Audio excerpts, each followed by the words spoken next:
Merci Alexandre d'avoir accepté pour la seconde fois de venir partager avec nous les fruits de son travail. Cette fois, il signe seul son livre. La fois dernière, il était en coécriture. On en parlera un petit peu plus longuement ensuite.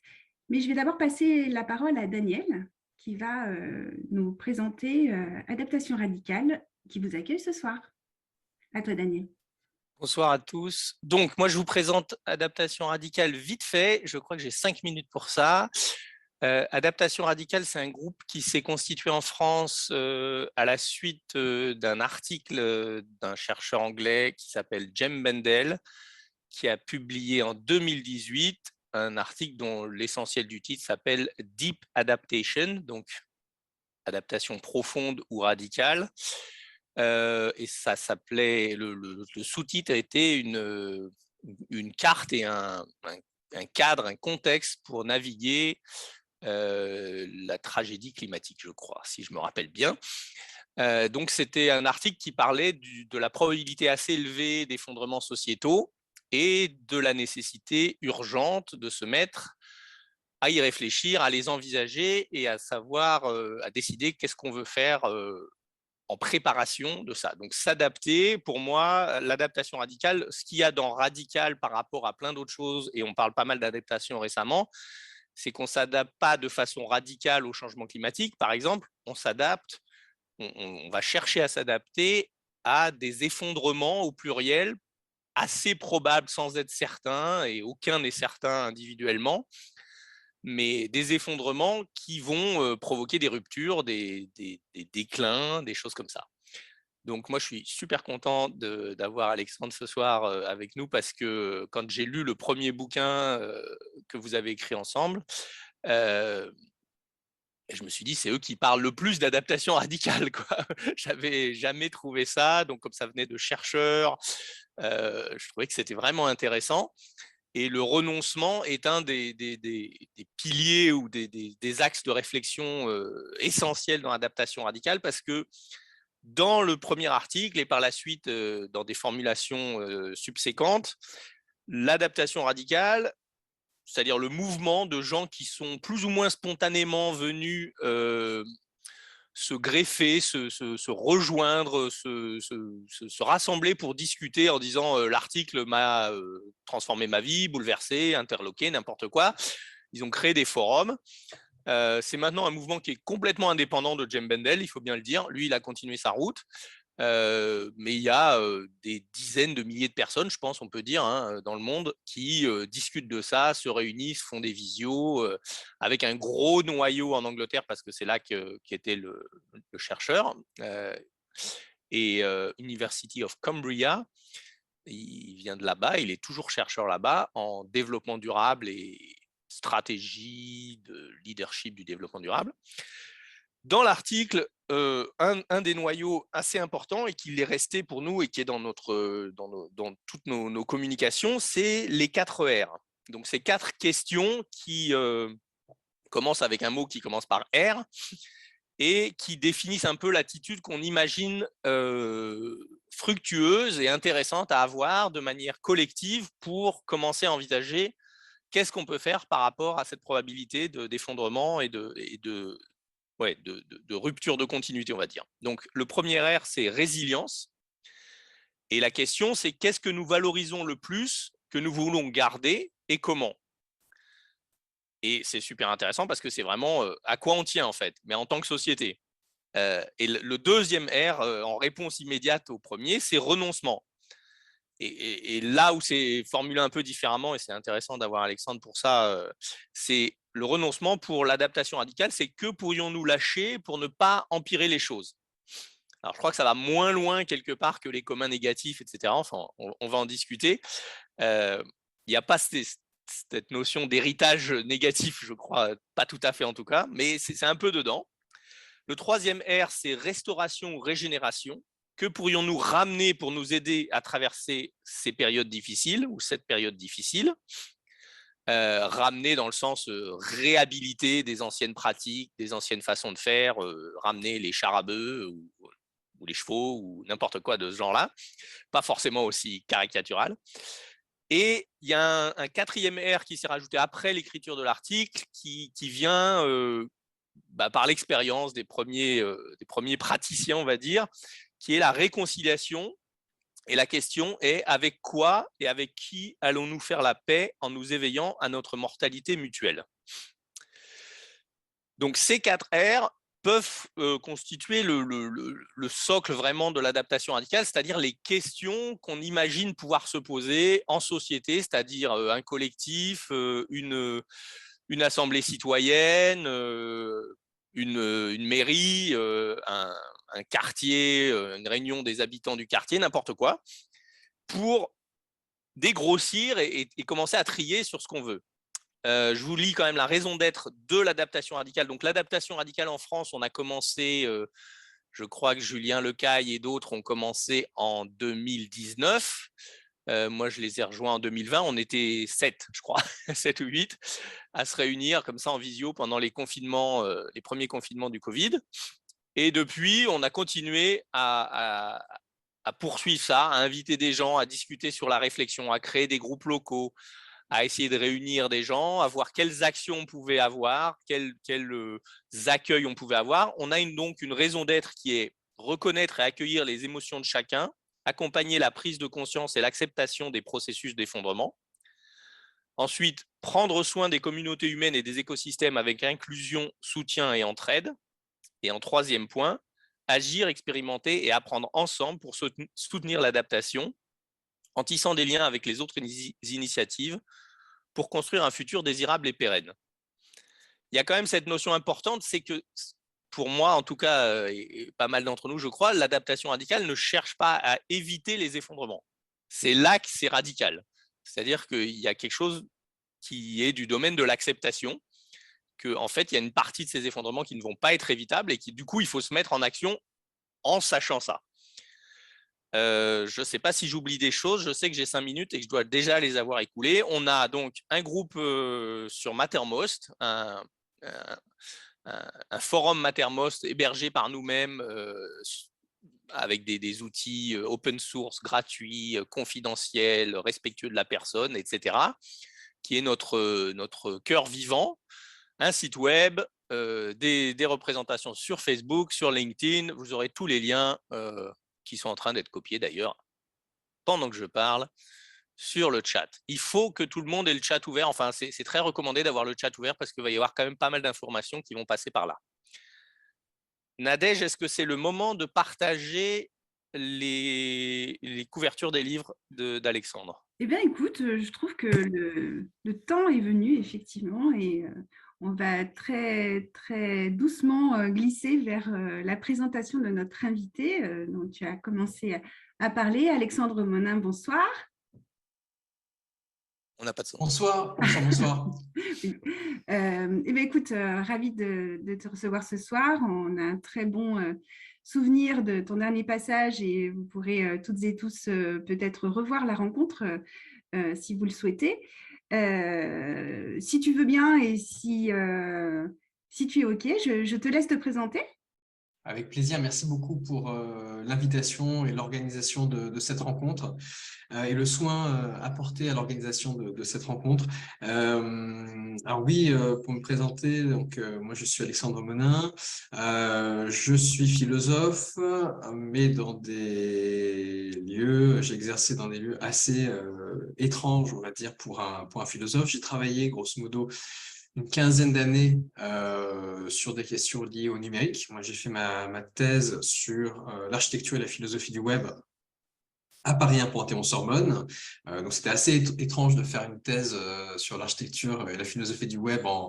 J'ai commencé, on va dire, fin 2006, début 2007, et j'ai soutenu il y a quasiment 10 ans jour pour jour. Bientôt 10 ans jour pour jour. J'ai travaillé dans le domaine des humanités numériques. J'ai travaillé à un institut de recherche et d'innovation qui était dirigé à l'époque pendant 3 ans par feu Bernard Stiegler. Donc, j'ai eu l'occasion de le croiser alors que j'étais doctorant par ailleurs. Donc, je travaillais en parallèle à ma thèse parce que je n'avais pas de financement de thèse, mais j'ai eu la chance de pouvoir travailler dans des domaines et des environnements qui étaient très favorables pour que je puisse faire ma thèse. Mais j'ai travaillé en parallèle et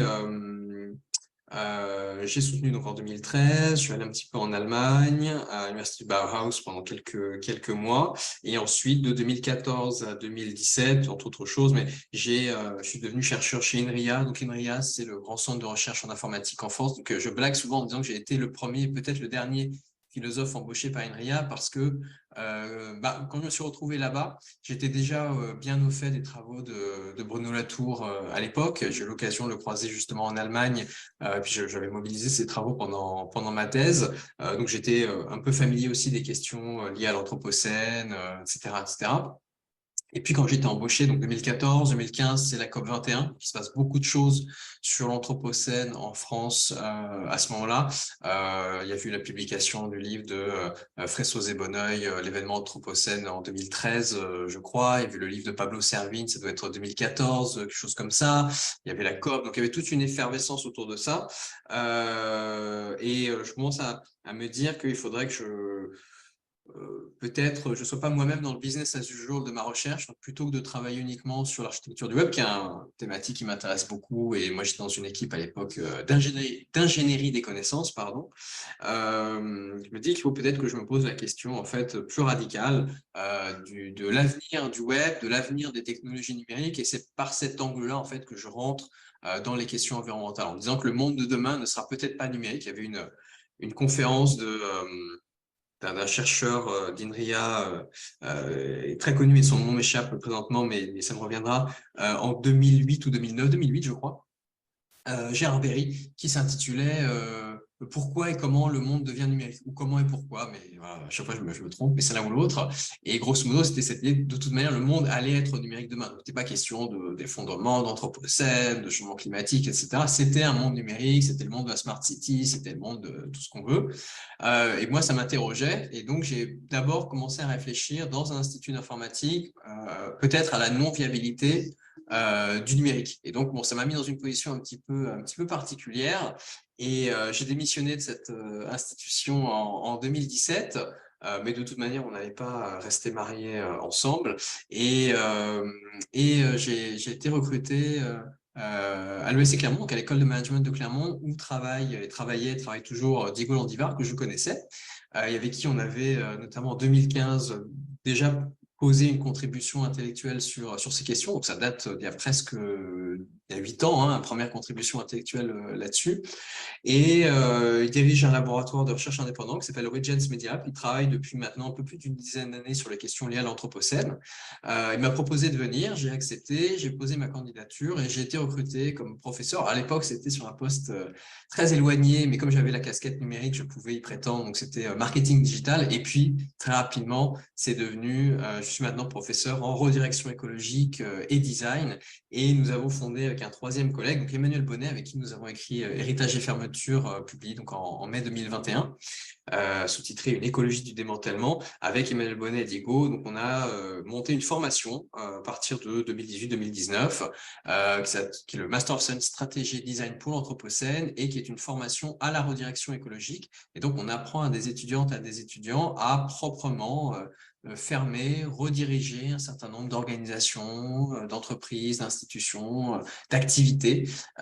Et c'est dans ce cadre-là pédagogique qu'avec nos étudiantes et nos étudiants, nous prolongeons, on va dire, nos recherches en ouvrant une vingtaine de chantiers chaque année, qui sont des chantiers authentiques de redirection écologique, en réfléchissant par exemple à l'arrêt de la construction neuve, à l'évolution de l'assurance habitation, à plein de questions, mais vraiment les mains dans le cambouis, dans la mesure où l'objectif, c'est que ce soit à la fois une recherche parce que c'est très exploratoire, qu'il y a tout à faire, et en même temps que ce soit professionnalisant pour nos étudiants et étudiantes. Donc, ce sont j'insiste, hein, mais des vrais chantiers opérationnels. Et donc là, je m'apprête à publier effectivement mon premier livre, Politiser le renoncement. Je vais vous le montrer si on le voit. Il est là, donc il est comme ma couverture. Et merci beaucoup, Nadège.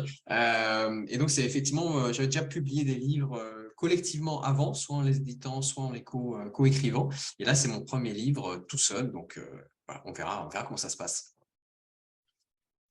Super, merci de cette présentation. On a l'impression de te connaître un peu mieux. Alors, c'est un parcours original, on peut le dire, et une venue à ces thèmes actuels tout à fait pertinent, du coup, puisqu'on parle aujourd'hui de renoncement. Tu as parlé avec Emmanuel et Diego avant d'héritage, justement, et l'héritage et fermeture, donc du coup, de cette notion de devoir fermer les choses.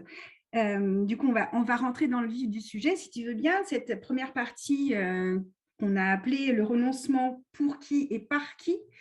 Peut-être peux-tu, s'il te plaît, nous résumer le propos d'ailleurs du livre, le premier livre, donc Héritage et fermeture, coécrit avec donc Diego Landivar et Emmanuel Bonnet. Bien sûr.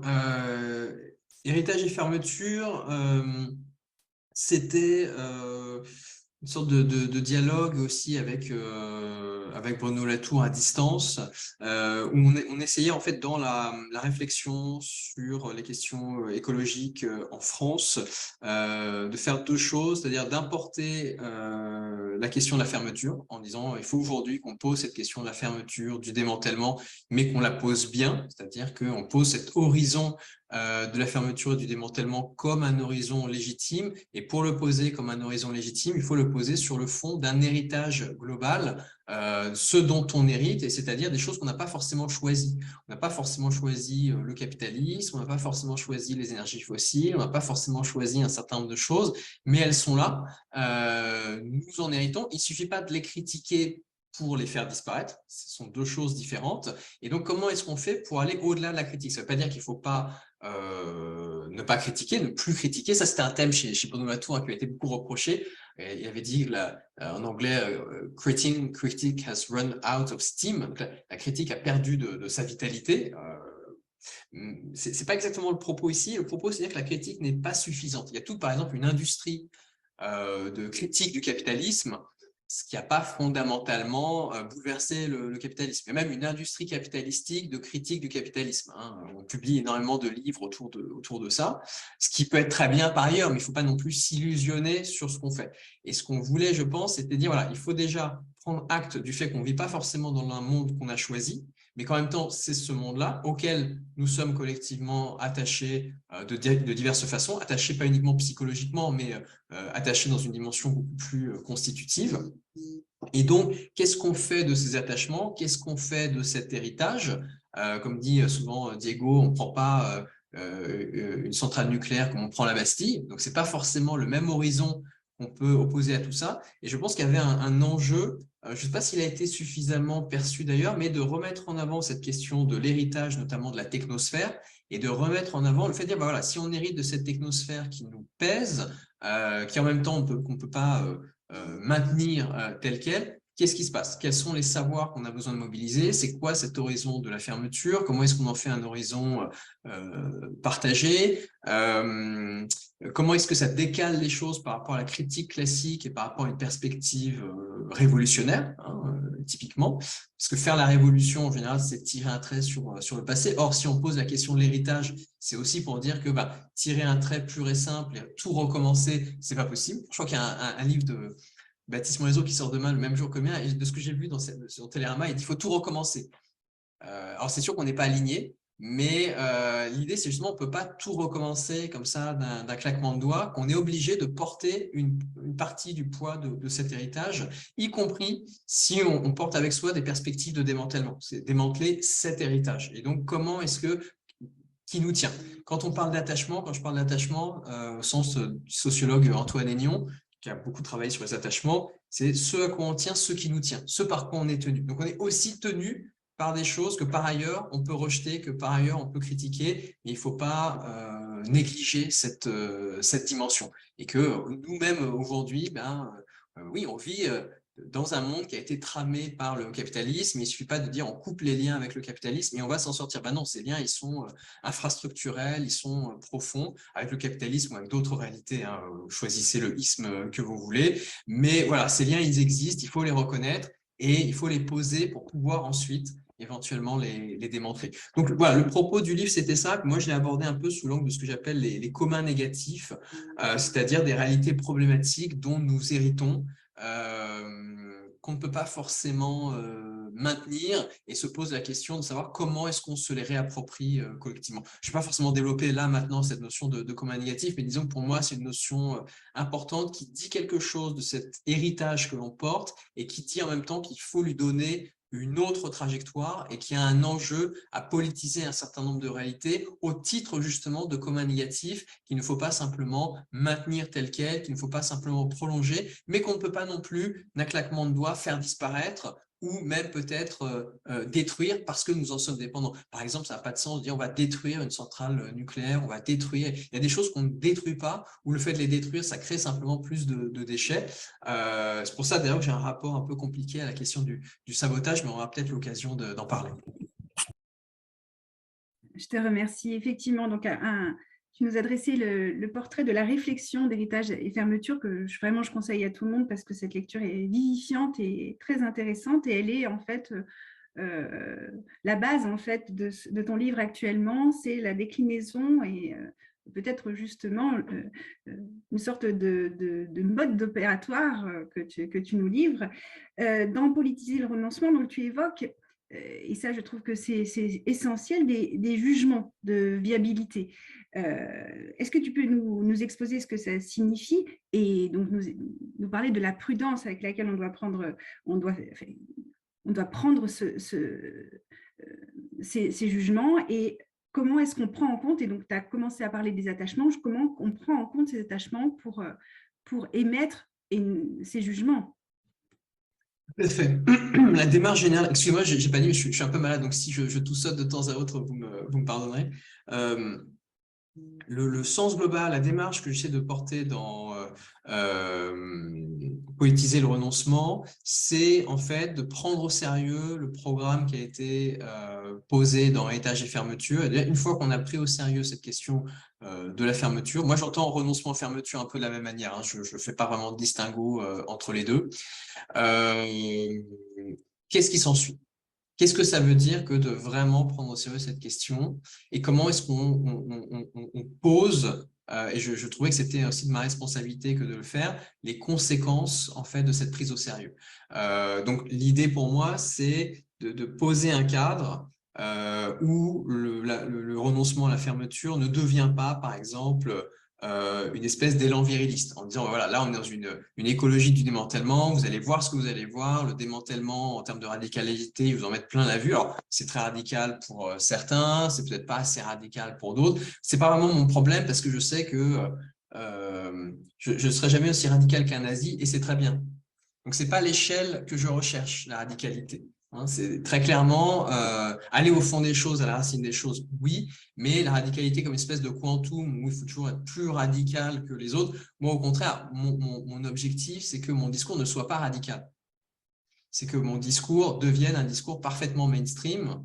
Alors, ça ne veut pas dire qu'il est repris dans la société dans laquelle on est et donc il s'adapte au business as usual, mais ça veut dire que je voudrais changer, transformer le business as usual, voilà, pour qu'il intègre en fait ce discours. Donc l'idée, c'est pas du tout d'avoir un élan viriliste qui exclurait des personnes. Donc c'est aussi pour ça que la notion d'attachement est importante. C'est aussi pour ça que j'essaie de proposer derrière des critères de justice. Et effectivement, en posant la question des critères des jugements de viabilité, en fait, je repars d'un travail de Kasia Paprocki, qui est une chercheuse américaine, que j'avais croisée lors d'un symposium organisé notamment par une autre chercheuse américaine qui s'appelle Stephanie Wakefield, géographe urbaniste que j'aime beaucoup. Et et que dont je recommande la lecture des travaux à tout le monde. Elle a beaucoup travaillé notamment sur les questions de résilience et autres. Et en fait, Kasia Paprocki donc présentait un papier où, lors d'une séance qui s'intitulait Art de la fermeture, Arts of Closure, où elle critiquait en fait cette question de la fermeture. Et nous-mêmes, dans l'étage des fermetures, on précisait qu'il y avait déjà en fait des modes de fermeture qui étaient intégrés au capitalisme. Donc, que la fermeture n'était pas complètement exogène par rapport au capitalisme, n'était pas complètement étrangère, qu'il y a déjà des manières de fermer qui sont propres au capitalisme. Alors, on citait certaines, justement pour les énumérer et essayer de dire que nous, c'était un autre type de fermeture qu'on avait en vue. C'était comment est-ce qu'on fait pour démocratiquement se réapproprier des enjeux de fermeture. Ce que montre Kasia Paprocki, c'est qu'aujourd'hui, au-delà même de la résilience, c'est un petit peu comme si, chez ces penseurs américains, qui sont toujours un peu en avance par rapport à nous, il ne faut pas se le cacher, ils ont vécu dans la résilience bien avant qu'on en parle en France, etc. etc. C'est comme si l'horizon de la fermeture avait remplacé un peu celui de la résilience, mais qui était déjà en fait repris par des institutions, y compris des institutions internationales. Ce qui, moi, ne me surprend pas, parce que je n'ai pas du tout l'habitude de sous-estimer le capitalisme ou de penser que je suis en avance par rapport à lui. Il a nettement plus de moyens de réfléchir que moi, donc je n'ai pas du tout cette prétention d'être une espèce d'avant-garde cosmologique pour le reste du monde. Peut-être qu'on y reviendra. Et donc, au contraire, je pense que je suis un peu en retard et j'essaie de combler finalement ce retard-là. Et donc, elle montre qu'il y a des agences internationales qui ont déjà repris cette idée de fermeture. Elle prend plusieurs exemples, notamment un exemple sur les côtes du Bangladesh, assez intéressant qu'elle étudie de près dans un article, où elle montre que certaines institutions issues de la Banque mondiale, des économistes de la Banque mondiale ou autres, on explique que à certains endroits, il faut abandonner l'agriculture sur les côtes du Bangladesh parce que, à cause du réchauffement climatique, les côtes vont être inondées et donc l'agriculture va disparaître. Alors, c'est vraiment intéressant cet exemple parce que ça fait discuter en fait les échelles. Si on regarde à l'échelle globale, on peut se dire, bah oui, c'est bien, ils sont dans l'anticipation, même dans une forme d'adaptation possible, ou peut-être de maladaptation, on va le voir, parce qu'en réalité, c'est pas à cause des causes globales que le niveau de la mer monte, mais c'est aussi à cause de causes beaucoup plus locales, notamment le type de culture de la crevette et de pêche qui est développé, notamment à cause de certains usages ou absence d'usages qui pourraient éviter cette élévation du niveau de l'eau. Et donc, en fait, c'est pas à cause du réchauffement climatique en général, ici que l'eau monte, mais à cause de causes, encore une fois, beaucoup plus locales, sur lesquelles on pourrait revenir, mais ça supposerait de changer le système socio-économique qui est prévalent sur place. Et ça, par contre, la Banque mondiale ne le souhaite pas. Et donc, parfois, c'est plus facile d'arriver avec des options de fermeture pour ne pas remettre en cause le statu quo que pour remettre en cause le statu quo. Donc, pour moi, il était extrêmement important de me confronter, et j'ai aucun problème pour le poser, et je le fais un peu d'emblée dès le démarrage du livre, que la fermeture peut être aussi une mauvaise fermeture. Ça, c'est comme chez les inconnus, quoi. Il y a le bon chasseur, le mauvais chasseur, il y a la bonne fermeture, la mauvaise fermeture, sauf que là, c'est pas la même. En tout cas, le pari, c'est que c'est pas la même. Et donc, l'idée, c'est qu'il peut y avoir, par contre, une bonne fermeture démocratique, et que le problème ici, c'est pas de poser des jugements de viabilité, c'est qu'en fait, là, on a des jugements de viabilité qui sont posés vraiment d'en haut par des grandes agences internationales. Et là, en l'occurrence, l'exemple, c'était celui d'une économiste qui parlait au nom de la Banque mondiale, alors que si on va sur place, on peut opérer des fermetures, on peut opérer des renoncements qui sont en fait motivés par les gens qui sont sur place, les gens qui disent, voilà, pour éviter qu'on abandonne l'agriculture, il faut arrêter telle ou telle pratique, il faut mettre en place d'autres pratiques. Et donc, il y a un enjeu finalement à politiser cette question des jugements de viabilité pour ne pas laisser, par exemple, dans l'exemple dont je parlais, des grandes agences internationales s'en emparer et imposer des fermetures de façon assez autoritaire, mais se dire, cet enjeu de ce que l'on va maintenir ou de ce que l'on va fermer est un enjeu démocratique. Il nécessite de faire des enquêtes qui ont d'ailleurs une dimension locale, en tout cas ici, qui articule des échelles, à l'échelle des changements climatiques, à l'échelle de pratiques beaucoup plus locales. Et donc, ça, c'est un véritable enjeu politique, c'est un véritable enjeu pour les collectivités et c'est un véritable enjeu pour le public. Et donc, voilà, c'est une première manière finalement de politiser cette question du renoncement qui demain peut devenir l'apanage, encore une fois, d'un certain nombre d'institutions qui feraient passer des mesures, et c'est très très craint, hein, il y a toujours cette crainte qu'il y ait des mesures autoritaires qui soient passées, etc., y compris dans les sphères assez complotistes. Et l'idée, c'est de dire, non, non, il faut au contraire faire reconnaître cette question de la viabilité ou de la non-viabilité comme une question essentielle que nous devons collectivement nous réapproprier pour déterminer eh bien, quelles activités nous maintenons demain, mais ça peut être le cas aussi à l'échelle, à l'intérieur des organisations, des entreprises, au niveau des collectivités, enfin à tous les niveaux. Donc voilà, c'est l'idée de montrer que derrière cette question de la viabilité, il y a un enjeu à se la réapproprier, donc à se réapproprier aussi derrière la question de la fermeture, du fait qu'on ne va pas pouvoir tout maintenir demain. Je vois une question dans le chat, donc j'en profite pour y répondre en même temps. L'idée de la fermeture et de la redirection écologique, c'est que contrairement à d'autres approches où on considère qu'on va pouvoir tout maintenir, la redirection écologique considère qu'on ne pourra pas tout maintenir. Alors ça ne veut pas dire que dans l'idée qu'il ne faut pas tout maintenir, c'est l'idée qu'on ne peut pas tout verdir ou tout rendre efficient. Alors immédiatement, je précise, ça ne veut pas dire qu'il faut abandonner complètement toute quête de l'efficience. Je pense que ce n'est pas souhaitable. L'idée, c'est que simplement que ça ne suffira pas, parce que laisser à soi seul, l'efficience amène à des effets rebonds. On rend les choses de plus en plus efficaces, et donc à la fin, on en utilise tellement qu'on est perdant en matière de consommation globale d'énergie, de ressources, que sais-je. L'idée, c'est qu'il faut arriver à articuler efficience, sobriété, mais aussi se dire qu'à un moment donné, il y a des activités sur lesquelles il faut revenir. Les activités qui n'ont plus leur place, soit qu'on ne pourra plus les maintenir, c'est-à-dire que les conditions vont changer, et donc comme les stations de ski, quand il n'y a plus de neige, il n'y a plus de neige. Comme les stations balnéaires, quand elles sont sous l'eau, elles sont sous l'eau. Ça va arriver. Et pour le coup, on parle beaucoup plus des stations de ski, et c'est évident, parce que les stations de ski sans neige, on se dit, il y a encore, on peut faire de l'hôtellerie, on peut faire des choses là. Les stations balnéaires sous l'eau, c'est nettement plus compliqué. En même temps, c'est... Alexandre, excuse-moi, du coup, juste pour recadrer un petit peu Bien sûr. propos, du coup, l'idée en fait de fermeture et qui décide de quoi fermer. Donc là, tu prenais l'exemple de cette agriculture qui était condamnée en fait par ceux qui ne vivaient pas sur place et puisqu'on ne remettait pas en cause le modèle global et qu'en l'état des choses, avec cet état-là, sans modifier quoi que ce soit, c'était condamné. Mais ça n'est pas le cas si on modifie certaines choses en profondeur. Et si, en fait, on intègre les personnes qui vivent de cette agriculture et qui ont certainement eux-mêmes des choses très intéressantes à proposer qui n'avaient pas été prises en compte. Donc, du coup, quel procédé, justement, pour terminer cette première partie, quel procédé mettre en place pour éviter donc, la précipitation ou l'arbitraire, hein, c'est-à-dire une décision qui vient d'en haut et qui ne calque pas avec la réalité de ce que vivent les gens. Je te cite, hein, page 112, parce que je trouve que vraiment, c'est moins les arbitrages seront anticipés, moins ils seront démocratiques. Donc là, tu parles de travail d'enquête, hein, donc c'est un moment en fait où on prend le temps de faire le point sur ce qui est justement viable, mais ce sont les personnes qui le décident et il n'y a personne qui le décide pour eux, parce qu'en fait, on parle d'intelligence collective et on n'est pas du tout dans une structure qui impose. Et c'est pour toi la seule chose viable.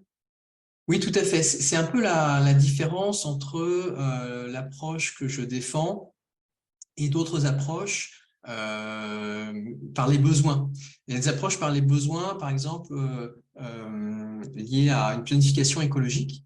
On va associer ensemble une analyse des besoins dits essentiels, fondamentaux, naturels, tout ce qu'on veut, universels, etc., et une approche de la planification. En se disant, si on a identifié les besoins essentiels, on peut planifier ce dont les gens ont besoin. Voilà.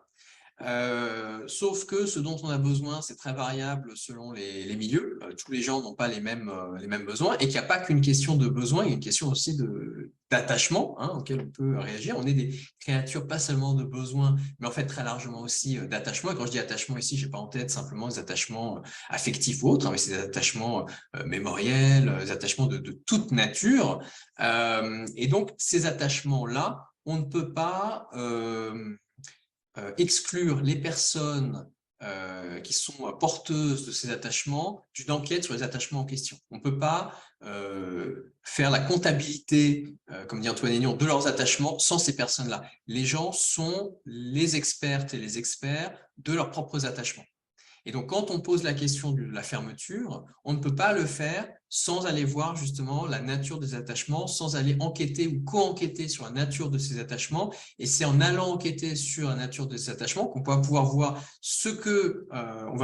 comment on va pouvoir se détacher, de quoi on va pouvoir se détacher et comment on va pouvoir le faire de manière juste. Parce que si on n'observe pas quels sont les attachements, on n'a pas de critères de justice pour opérer ce que j'appelle des désattachements, parce que j'évite le mot détachement qui fait trop bouddhisme zen, parce que le détachement total, c'est la mort, et c'est pas du tout moi ce que j'ai en vue ici, c'est pas le nirvana. Nous sommes des créatures d'attachement et on doit troquer un certain nombre d'attachements à des réalités qui ne sont pas forcément viables, mais pour d'autres attachements et pas pour rien du tout.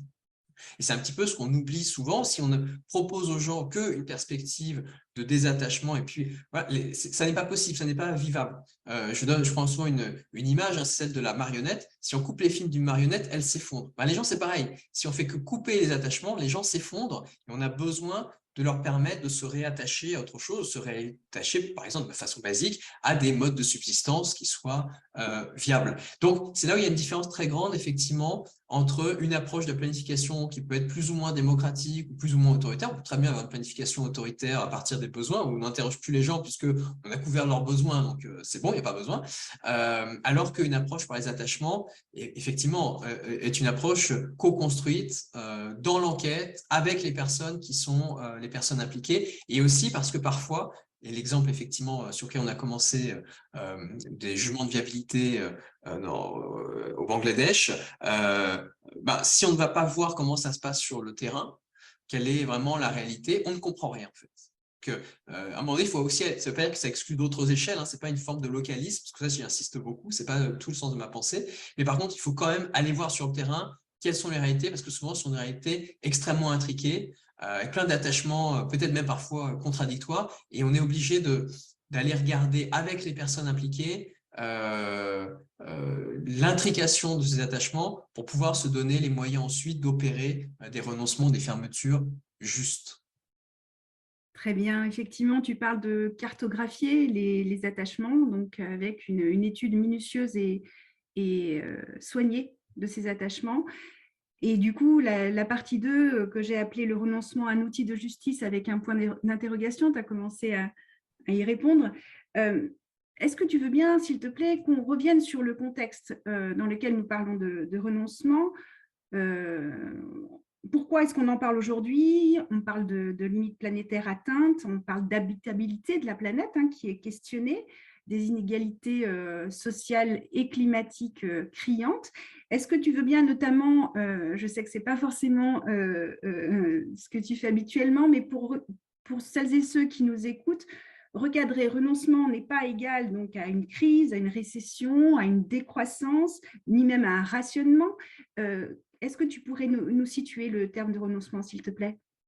Alors effectivement, quand je parle de renoncement ou de fermeture, c'est en regardant quelles sont en fait les activités qu'on ne pourra pas maintenir ou qu'il ne faudra pas maintenir. Donc c'est un petit peu les deux éléments. C'est-à-dire il y a des activités qu'on ne pourra pas maintenir parce que, comme le disait, on avait eu cet échange avec Emmanuel Bonnet, avec un VP d'une entreprise du CAC 40, et Emmanuel, qui travaille sur les stations de ski, disait la neige des stations de ski est en train de disparaître. Donc la neige, c'est l'élément stratégique sur lequel s'appuient les stations de ski pour pouvoir fonctionner, tout simplement. Et si cet élément disparaît, elle ne peut pas fonctionner. On peut imaginer autre chose, hein, la diversification, etc. Sans doute d'ailleurs que ce ne sont pas des options viables, en tout cas certains territoires qui ont reconnu que ce n'était pas du tout des options viables, mais c'est un peu ce à quoi on se raccroche. Donc ça, c'est une première possibilité. Et en fait, ce défaut de viabilité parce que la neige disparaît, notre interlocuteur s'en était rendu compte en nous disant, mais après un temps de silence, il nous disait, je vois bien où est la neige dans mon organisation, dans mon entreprise. Dans mon entreprise aussi, il y a quelque chose qui est en train de disparaître, qui va être vulnérabilisé. Et le fait que ça disparaisse fait que demain, effectivement, tendanciellement, on ne va pas pouvoir continuer à faire ce qu'on fait aujourd'hui. Et ça, c'est le cas dans toutes les organisations. Elles sont confrontées en fait à leur neige. Voilà. Donc ça, il faut bien en prendre conscience. On va pas y couper.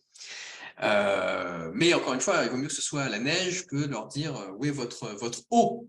va vous submerger. Hein. Ça, voilà. Mais si on regarde, on voit qu'on est confronté déjà en fait, à plein de situations de ce type. Il suffit de voir ce qui s'est passé là dans le sud-est de la France, où par manque d'eau, dans le pays de Fayence, les maires du pays de Fayence ont renoncé pour 5 ans à la construction de nouveaux logements. Et si on sait ce que c'est que la construction dans le sud-est de la France, on sait que ce n'est pas un petit renoncement, c'est quelque chose d'extraordinaire. Et ils l'ont fait aussi parce qu'ils n'ont pas de mode d'emploi face à cette situation, ils n'ont pas de vade-mecum, donc ils ont improvisé en disant on ne peut plus accueillir de nouveaux arrivants, de nouvelles arrivantes, parce que on ne peut pas garantir l'accès à la ressource en eau, donc on met un stop, on met le holà à la construction. Donc forcément, c'est un tremblement de terre localement. Mais voilà, des situations comme ça, on en voit. Peut-être une que je peux mentionner très rapidement, parce que j'ouvre le livre en introduction là-dessus, et j'ai mis un petit texte qui reprend cette partie d'introduction dans AOC hier, c'est la crise de l'azote aux Pays-Bas, où là, on a un pays qui est confronté à des renoncements. Pour le faire très vite, en 2015, les Pays-Bas, donc deuxième exportateur agricole au monde derrière les États-Unis, pour une superficie de 0,42% des États-Unis. Vous imaginez à quel point c'est une agriculture intensive, portée par la technologie, etc. etc. Mais c'est un succès en même temps, hein, parce que ce tout petit pays, 18 millions d'habitants, est le deuxième exportateur agricole au monde. Il faudra bientôt parler, d'ailleurs, sans doute au passé. En 2015, parce que exporter autant, ça fait que le pays génère beaucoup d'azote sur son territoire, à la fois dans les sols, mais pas seulement, aussi dans l'atmosphère, avec plein d'activités. L'agriculture, mais ce n'est pas la seule qui est concernée. En 2015, les autorités mettent en place un système de permis en disant, voilà, si on veut continuer à polluer, les gens qui polluent doivent s'engager à compenser demain. Mais c'est une promesse, ça n'engage pas à grand-chose. Et là, c'est vraiment intéressant par rapport au cas français, parce que nous, on est beaucoup plus dans une confrontation physique, etc., pour des résultats derrière qui peuvent être questionnés. En tout cas, il n'y a pas forcément une efficacité maximale derrière, au-delà du caractère bien fondé, moral, etc. En termes d'efficacité, de stratégie, en tout cas, ça peut se discuter. Et on a une fondation locale et une ONG qui attaque l'État néerlandais au nom de la protection des zones Natura 2000 et qui dit ce permis de polluer ne devrait pas exister, devrait être déclaré illégal, il ne va pas changer la situation des zones Natura 2000. Ça passe par le Conseil d'État néerlandais, fait passer ça par l'Europe. L'Europe dit qu'il faut retoquer le permis de polluer. Et en 2019, donc l'équivalent néerlandais du Conseil d'État explique qu'effectivement, les permis de polluer sont arrêtés. Et à ce moment-là, toute activité s'arrête dans le pays. On a un renoncement généralisé parce qu'on ne peut pas continuer à polluer. Et comme on ne peut pas continuer en fait, à émettre de l'azote, le quota a été atteint, tout s'arrête. Donc la construction s'arrête, tout s'arrête. Il y a 17 000 projets qui s'arrêtent d'un coup d'un seul, etc. Et ça veut dire que derrière, ils sont dans une économie à flux tendu. S'ils veulent maintenir des activités, il faut d'abord qu'ils baissent leurs émissions d'azote. Et donc, ils diminuent la vitesse sur les autoroutes de 130 à 100 km/h pour se donner une marge, pour permettre au secteur de la construction de vivre sur cette marge, et ils délivrent 75 permis de construire pour maintenir quand même de l'activité grâce aux économies qu'ils ont déjà réalisées. Donc, là, ce n'est pas des promesses d'économie, hein. Ce n'est pas de la compensation, moi j'appelle ça plutôt de la décompensation. Et en fait, le gouvernement a présenté un plan en novembre dernier de mémoire qui prévoit en 2030, donc c'est demain, la fermeture et affectation d'à peu près 60% des exploitations agricoles, donc fermeture de 30% avec expropriation et transformation en profondeur de 30 autres %, la diminution du cheptel de 30 à 50%, plutôt 50%, etc., etc. Et bien d'autres mesures. Et donc là, on a un pays qui depuis 2015, donc ça fait 8 ans maintenant, 2016, si on prend la contestation du mécanisme, vit une crise, entre guillemets, c'est beaucoup plus endémique et beaucoup plus profond, mais c'est un pays confronté en fait à un renoncement fondamental d'une activité qui est stratégique pour lui. Et donc, tout mon propos, c'est de dire que, en général, c'est plutôt à l'échelle méso qu'on voit ça, à l'échelle de territoire, à l'échelle d'organisation, à l'échelle de collectivité. Là, on le voit à l'échelle d'un pays, que c'est extrêmement intéressant aussi, mais qu'en fait, c'est enjeux-là vont se multiplier à l'avenir, que ce soit du fait de murs juridiques, que ce soit du fait de murs législatifs, et parfois ce sont aussi des enjeux où l'on doit anticiper, parce que là c'est parce qu'ils n'ont pas anticipé qu'ils ont pris des mesures extrêmement brutales. Moins on anticipe, plus c'est brutal, et derrière ça a engendré une réaction, puisque le mouvement de défense des agriculteurs aux Pays-Bas, le BBB, qui a plus ou moins gagné les élections provinciales récemment et qui conteste toute cette politique. Donc voilà, c'est pour dire qu'effectivement, ces enjeux, ce sont les nôtres en fait. Ce monde dans lequel on est, c'est le nôtre. Et que ce soit au niveau des organisations, des entreprises, ou même à l'échelle parfois de pays entiers, en fait, on va y être de plus en plus confronté et qu'aujourd'hui, on n'a pas les outils, les dispositifs, y compris politiques et démocratiques, pour véritablement y faire face. Et donc, il faut les produire et les produire urgemment. Merci. Pour rebondir sur l'exemple que tu as donné, donc là, tu donnes l'exemple d'un pays. Moi, je n'avais pas connaissance de ça avant de lire ton bouquin. C'est impressionnant hein, parce que ça s'est passé en peu de temps, en fait, hein, pour un pays. Ça a été de façon brutale, puisqu'il y a des gens qui vont perdre leur emploi, qui vont devoir transformer en profondeur leur exploitation pour pouvoir continuer à travailler, tout simplement.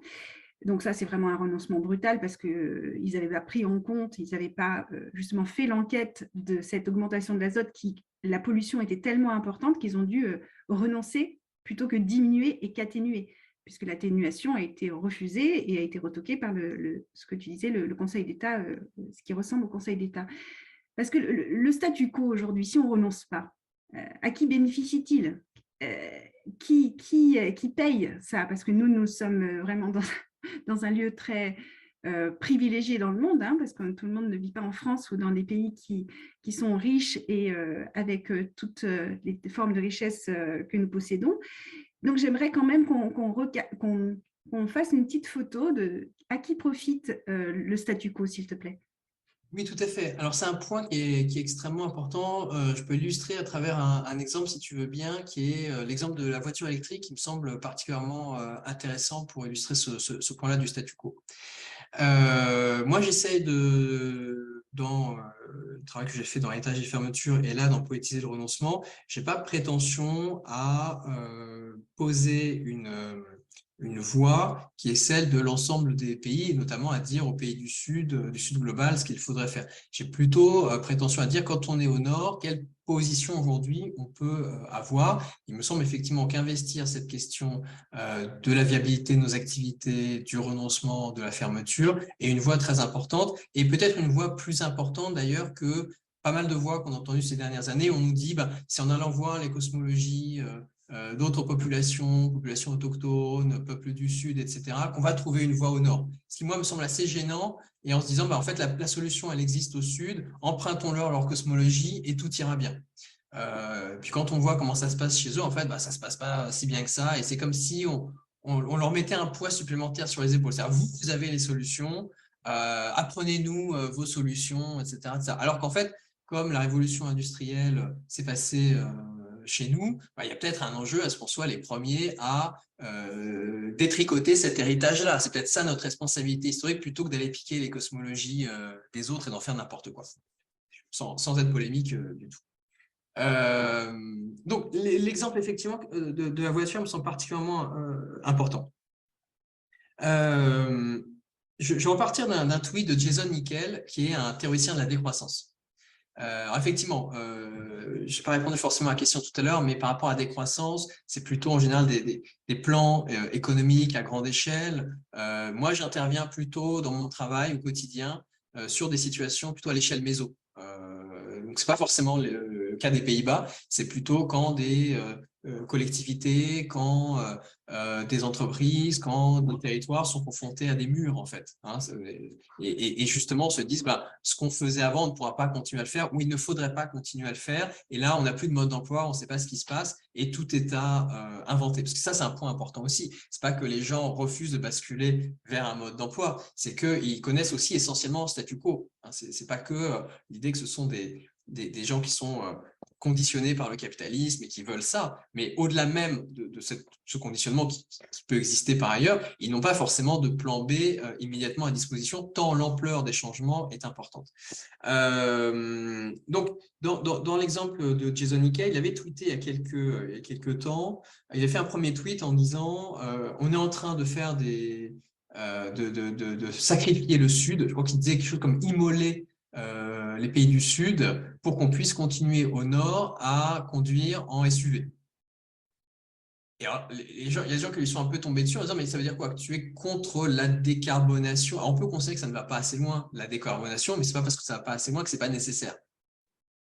Quoi qu'on en pense. Moi, je ne conduis pas par ailleurs, donc j'ai renoncé très longtemps à conduire. Peut-être qu'il faudrait que j'apprenne, on ne sait pas, on verra. Mais en tout cas, voilà.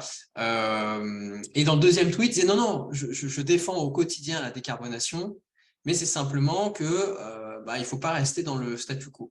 Et donc, effectivement, il faut articuler une forme de renoncement, en même temps, prendre en compte le fait que quand on a des pays dont les infrastructures de la mobilité tournent autour de la voiture, on ne peut pas en sortir du jour au lendemain, confère la crise des gilets jaunes. On ne peut pas détricoter un système de mobilité du jour au lendemain.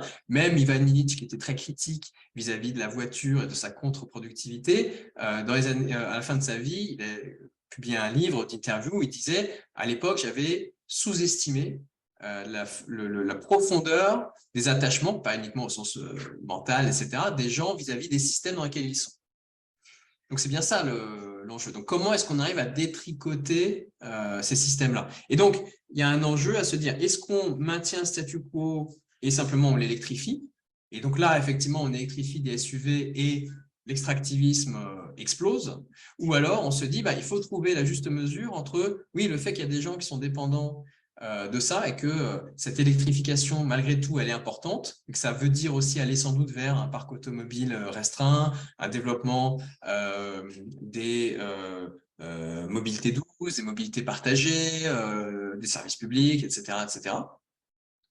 Parce que si on fait que électrifier des SUV, effectivement, je ne suis pas sûr que les réserves mondiales suffisent, ne serait-ce que pour les États-Unis, avec tous les problèmes que ça va engendrer. Mais on ne peut pas non plus dire on sort complètement du système de mobilité. Donc, il faut faire des efforts des deux côtés, en fait. Il faut arriver à se dire, une première réponse, c'est d'arriver peut-être à opérer cette électrification, mais qui elle-même doit s'appuyer sur un renoncement au tout-voiture, sur un renoncement très certainement aux SUV, qui sont des aberrations qui ne devraient absolument pas exister, ça c'est extrêmement clair, et qu'on arrive justement à trouver une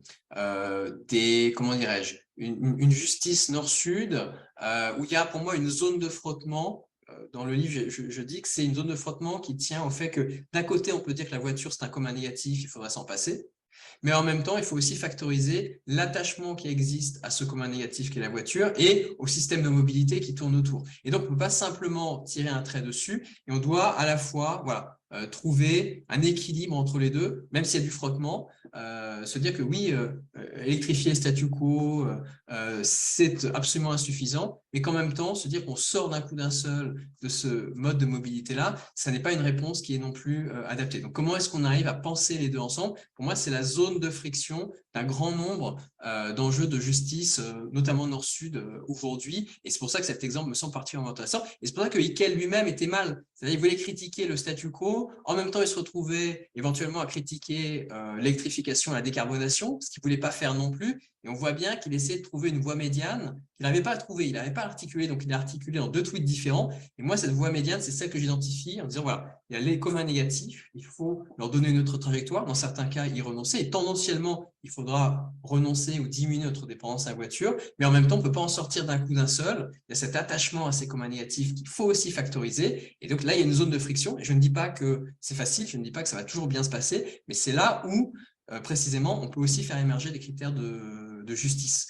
Donc voilà, est-ce qu'il faut absolument, pardon, en Europe, je ne sais pas, par rapport au peuple autochtone, les Samis, il y a ce cas en Scandinavie, est-ce qu'il faut ne pas du tout relocaliser la production et l'électrification et donc laisser ces territoires intégralement aux Samis, ou est-ce qu'il faut les dévaster? pense que la question est mal posée. Il faut sans doute électrifier, mais si on va électrifier en ayant un développement sur le territoire, ce n'est pas pour maintenir le statu quo, mais c'est au contraire pour alléger derrière notre empreinte. Et voilà, les deux doivent cohabiter, mais ça, c'est difficile. Et souvent, on est plutôt dans une opposition entre deux positions extrêmes. Du coup, on en revient un petit peu à l'enquête dont tu parlais. En fait, on a un commun négatif qu'on pourrait décider ensemble que c'est un commun négatif déjà, puisque ça, c'est quelque chose, on parlait de jugement de viabilité, donc qu'est-ce qui est viable, qu'est-ce qui n'est pas. Donc, si on décidait ensemble, par exemple, que la voiture thermique, il y a un consensus quand même sur les émanations de carbone qui sont issues de cette façon de se déplacer, comment on en sort ? Et quels sont les attachements des uns et des autres? On voit bien que les territoires ne sont pas du tout égaux par rapport à l'utilisation de la voiture. Donc, je suis passée de la ville à la campagne, j'en ai vraiment l'exemple tous les jours. Donc, ne pas être dans un jugement, justement, mais bien le faire avec les personnes qui vivent et en leur expliquant, parce que les gens sont intelligents, il faut arrêter d'infantiliser les gens, ils sont intelligents, ils peuvent comprendre que ce n'est pas viable à long terme, comment on en sort, et on le fait avec eux.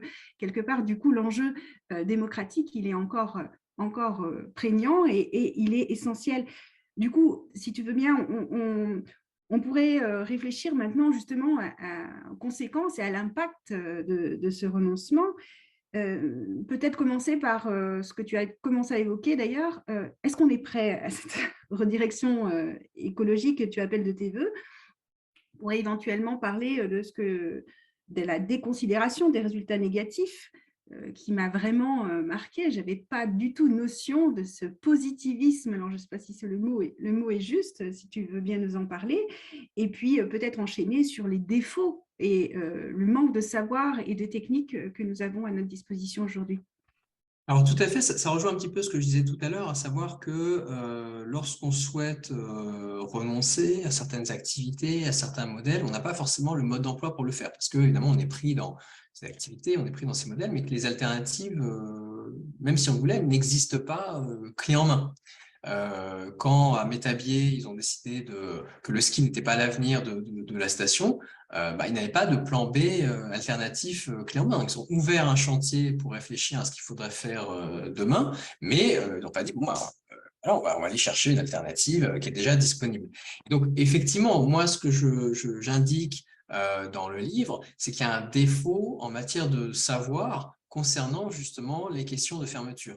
Un défaut épistémique. Je m'appuie notamment dans cette partie-là sur le travail de Langdon Wiener, qui est un philosophe des techniques assez connu, et qui parlait, lui, de ludisme épistémique, en disant on manque de savoir, en fait, si on suspend, si on arrête des choses, quelles seront les conséquences. Et moi, j'envisage ça comme une sorte d'enquête, c'est-à-dire il faut qu'on puisse enquêter sur ce que ça voudrait dire de suspendre, de ne pas réparer, de ne pas prolonger l'existence d'un certain nombre de réalités, parce qu'on n'est pas outillé aujourd'hui, tout simplement, pour le faire.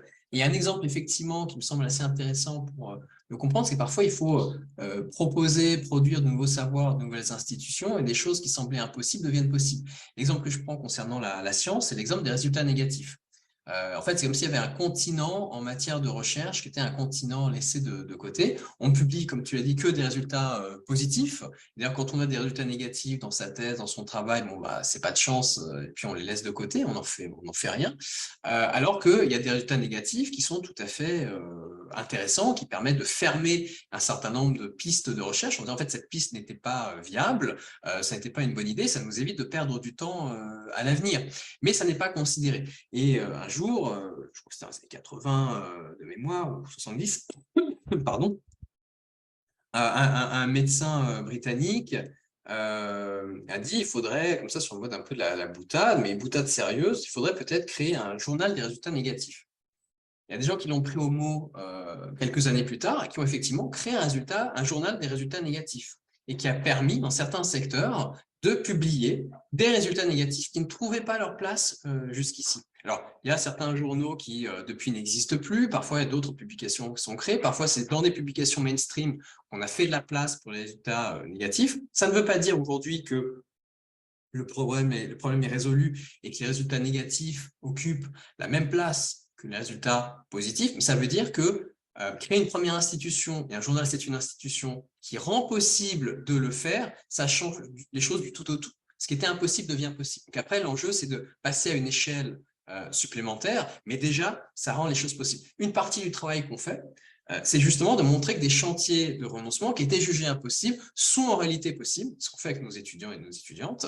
Et derrière, effectivement, ça crée un appel d'air pour d'autres acteurs qui se disent « Ah bah, si c'est possible, on va y aller ». Et ça renforce évidemment considérablement les démarches. Ça permet de passer à l'échelle, ça permet de travailler sur des territoires différents, donc avec des situations qui sont elles-mêmes différentes. Et c'est tout le sens du travail qu'on essaye de faire. Donc cet aspect institutionnel, finalement, de créer de nouvelles institutions pour pouvoir mener ces enquêtes autour de la fermeture, il est effectivement essentiel. Et je remonte même, je parle dans le livre, d'un biais qu'on aurait, sur lequel des chercheurs et chercheuses en sciences cognitives ont écrit ces dernières années. Alors, c'est pas pour dire que je réduis tout au cerveau, hein, pas du tout le cas, mais je trouve que l'exemple était intéressant pour dire que, et eux-mêmes sont assez ouverts dans leur épistémologie, donc ils disent pas que c'est qu'un biais cognitif, qui peut être aussi culturel, etc. Mais visiblement, on aurait des biais sur la question de l'addition par rapport à la soustraction. Le changement, on a plus de facilité à le penser de manière additive, on ajoute quelque chose, qu'à le penser de manière soustractive. Or, le renoncement, c'est aussi un changement soustractif. Et donc, si on ne développe pas une culture, une épistémologie de la fermeture, du renoncement, si on ne produit pas les dispositifs et les outils dont on a besoin pour opérer le renoncement, déjà, là, il y a une condition qui n'est pas au rendez-vous pour qu'on arrive à le faire. Donc, il y a évidemment une question politique, il y a évidemment une question démocratique. Et pour moi, l'enquête, elle est liée à ça. Elle est liée au fait que dans l'enquête, on produit aussi les dispositifs dont on a besoin pour opérer ces fermetures, ces renoncements, etc., etc. On va produire en même temps ces dispositifs, mais on les produit aussi parce qu'ils n'existent pas, ou très peu, à l'heure actuelle. Alors, il y a des dispositifs de démantèlement, de fermeture néolibérale, etc., mais ce ne sont pas les mêmes dispositifs que j'ai en vue ici. L'idée, ici, au contraire, c'est de se réapproprier collectivement et démocratiquement ces questions de non-viabilité, de fermeture et de renoncement.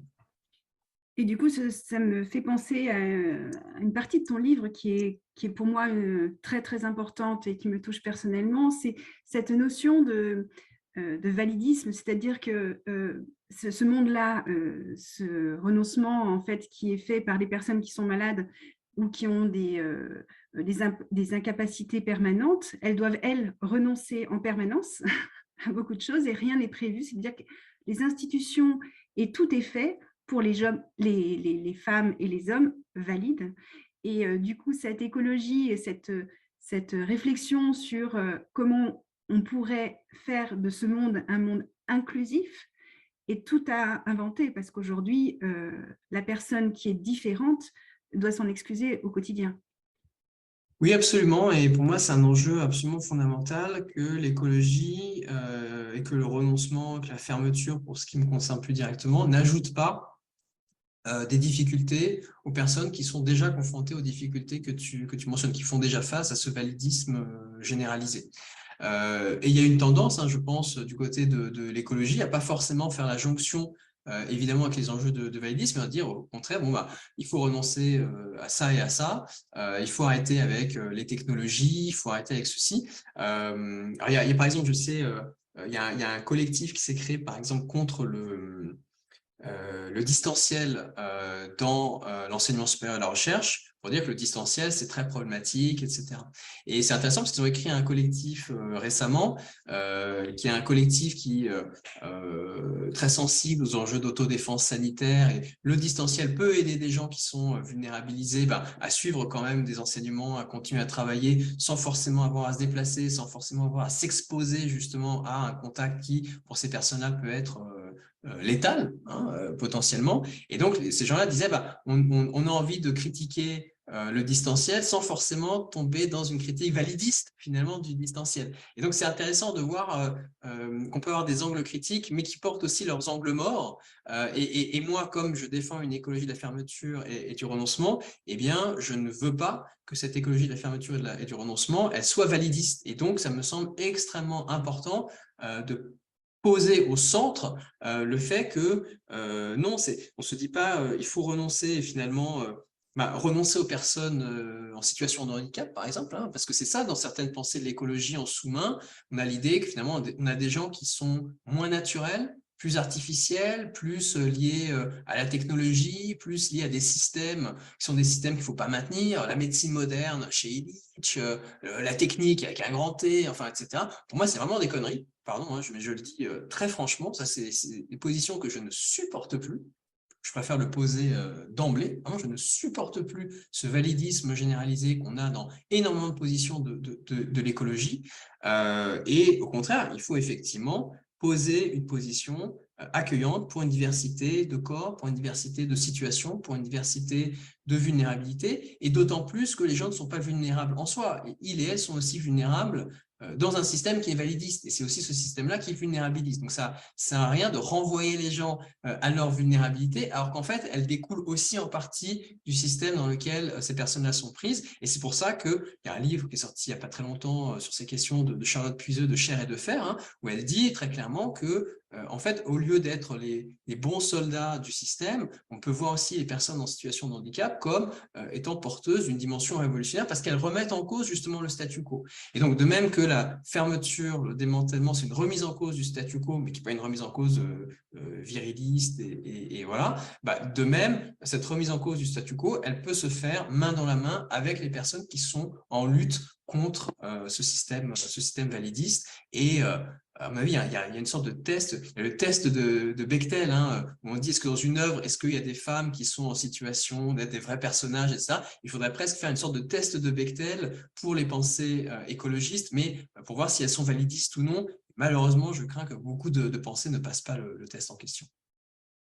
Du coup, si je reprends encore l'idée de l'inclusion, qui est le fil rouge, en fait, depuis le début de cette rencontre, le fait d'inclure les personnes qui vont vivre dans ces endroits, il faudrait qu'ils soient représentatifs de la diversité des personnes qui y vivent, justement, et notamment des personnes qui ne peuvent pas se mouvoir peut-être sans fauteuil électrique, peut-être sans ascenseur électrique, et qui ne pourraient pas revenir à un monde qui est un peu idéalisé quelquefois, avec très peu de technologies qui en dépendent. Donc, on ne peut pas renoncer de la même façon en fonction de qui on est et quelle est la vie propre et les problèmes que la personne doit déjà endurer.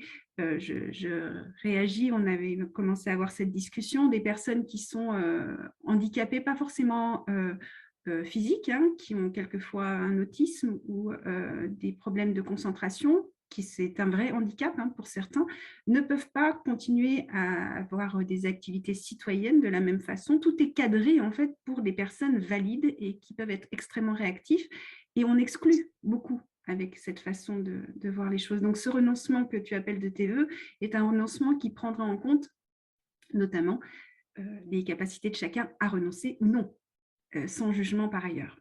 Si tu me permets ce... Tout à fait. Merci. Du coup, on a cette comment dire, ce problème de technique que nous n'avons pas, ces savoirs que nous devons acquérir, ce problème de la société en elle-même qui n'est pas forcément prévu du tout, on n'a pas envisagé cette fermeture.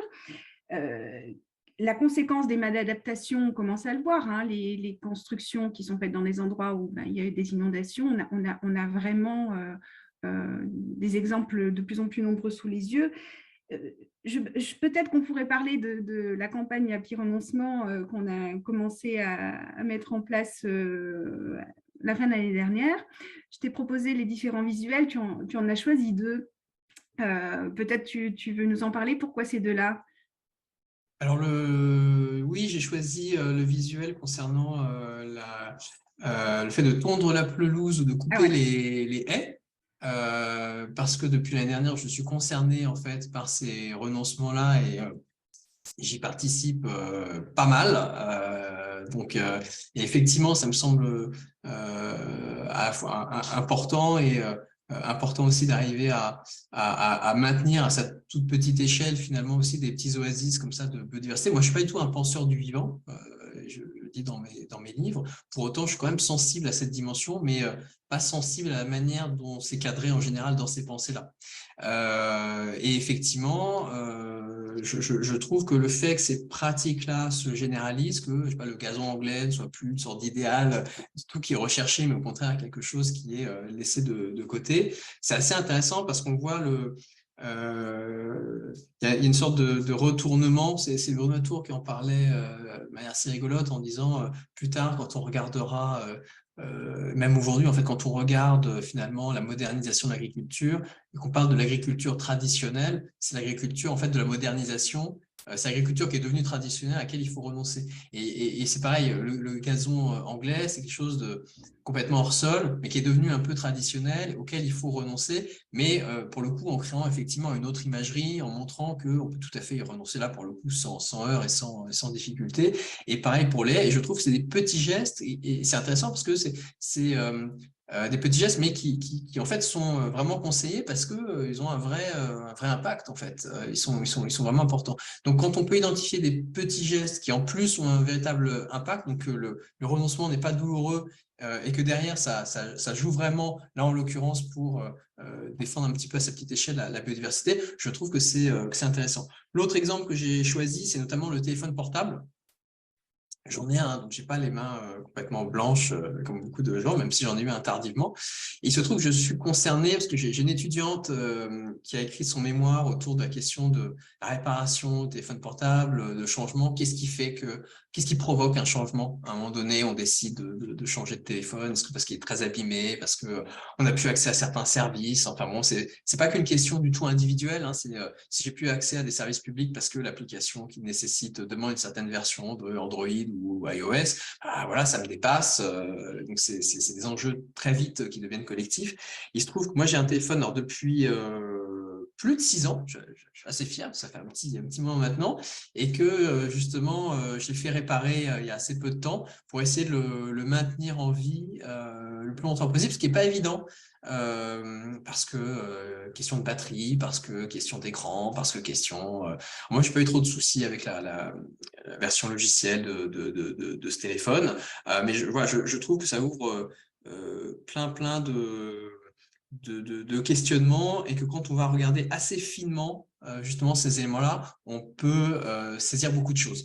Donc voilà, je trouve qu'en réduction sur cette question notamment du téléphone et des attachements assez paradoxaux au téléphone, on trouve plein d'échelles différentes. On a écrit, il faut dire, on a coédité plutôt avec Laurent Salard et Nicolas Nova un livre sur le smartphone l'année dernière qui s'intitule Écologie au période du smartphone, et on montrait qu'à travers la figure du smartphone, il y avait énormément de choses qui étaient en jeu, des attachements à l'objet, des détournements, le fait qu'on est lié malgré nous à de l'extractivisme, à ce qui se passe au Congo, au Kivu, à la situation géopolitique, à des matériaux, à de l'énergie. Et donc voilà, c'est vraiment un objet qui récapitule beaucoup de choses de l'époque dans laquelle on vit par ailleurs.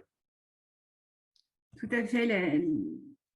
En fait, la campagne Happy Renoncement a été faite dans l'idée de toucher des personnes qui n'étaient pas forcément en fait au fait des choses, comme on dit, qui n'avaient pas forcément pris le temps ou eu l'occasion de penser les choses globalement et qui, par contre, vivaient à côté de nous et avec lesquels on pouvait discuter de choses toutes simples et concrètes dans leur vie quotidienne.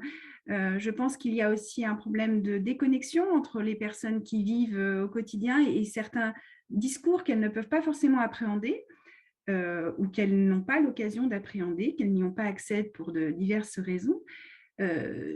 Renoncer à certaines choses au niveau individuel, ce n'est pas forcément que des petits pas, c'est aussi réfléchir d'une manière globale à l'impact qu'on a individuellement. Alors bien sûr, ça ne suffit pas, ça ne va pas changer la face du monde, mais c'est aussi retrouver un certain pouvoir sur nos vies, une certaine dignité dans l'action. Et cette campagne est déclinée sur différents thèmes, peut-être pour certains un peu superficiels, mais pour d'autres non. Donc sans jugement, nous essayons de valoriser les personnes qui arrivent à renoncer alors qu'on sait que malheureusement beaucoup renoncent parce qu'elles n'ont plus le choix. Pour celles et ceux qui ont le choix encore et qui décident de renoncer, on a fait le pari qui pourrait être happier, donc happier, en étant un peu plus heureux en renonçant. C'est aussi une autre façon de voir le renoncement, de voir les gens qui ont décidé de se passer d'eux et ne pas être dans l'additif dont tu parlais, le toujours plus, mais avec moins, on peut être mieux. Alors, ce sont des grands mots, mais pour le faire au quotidien, sur certaines choses en tout cas, je le confirme.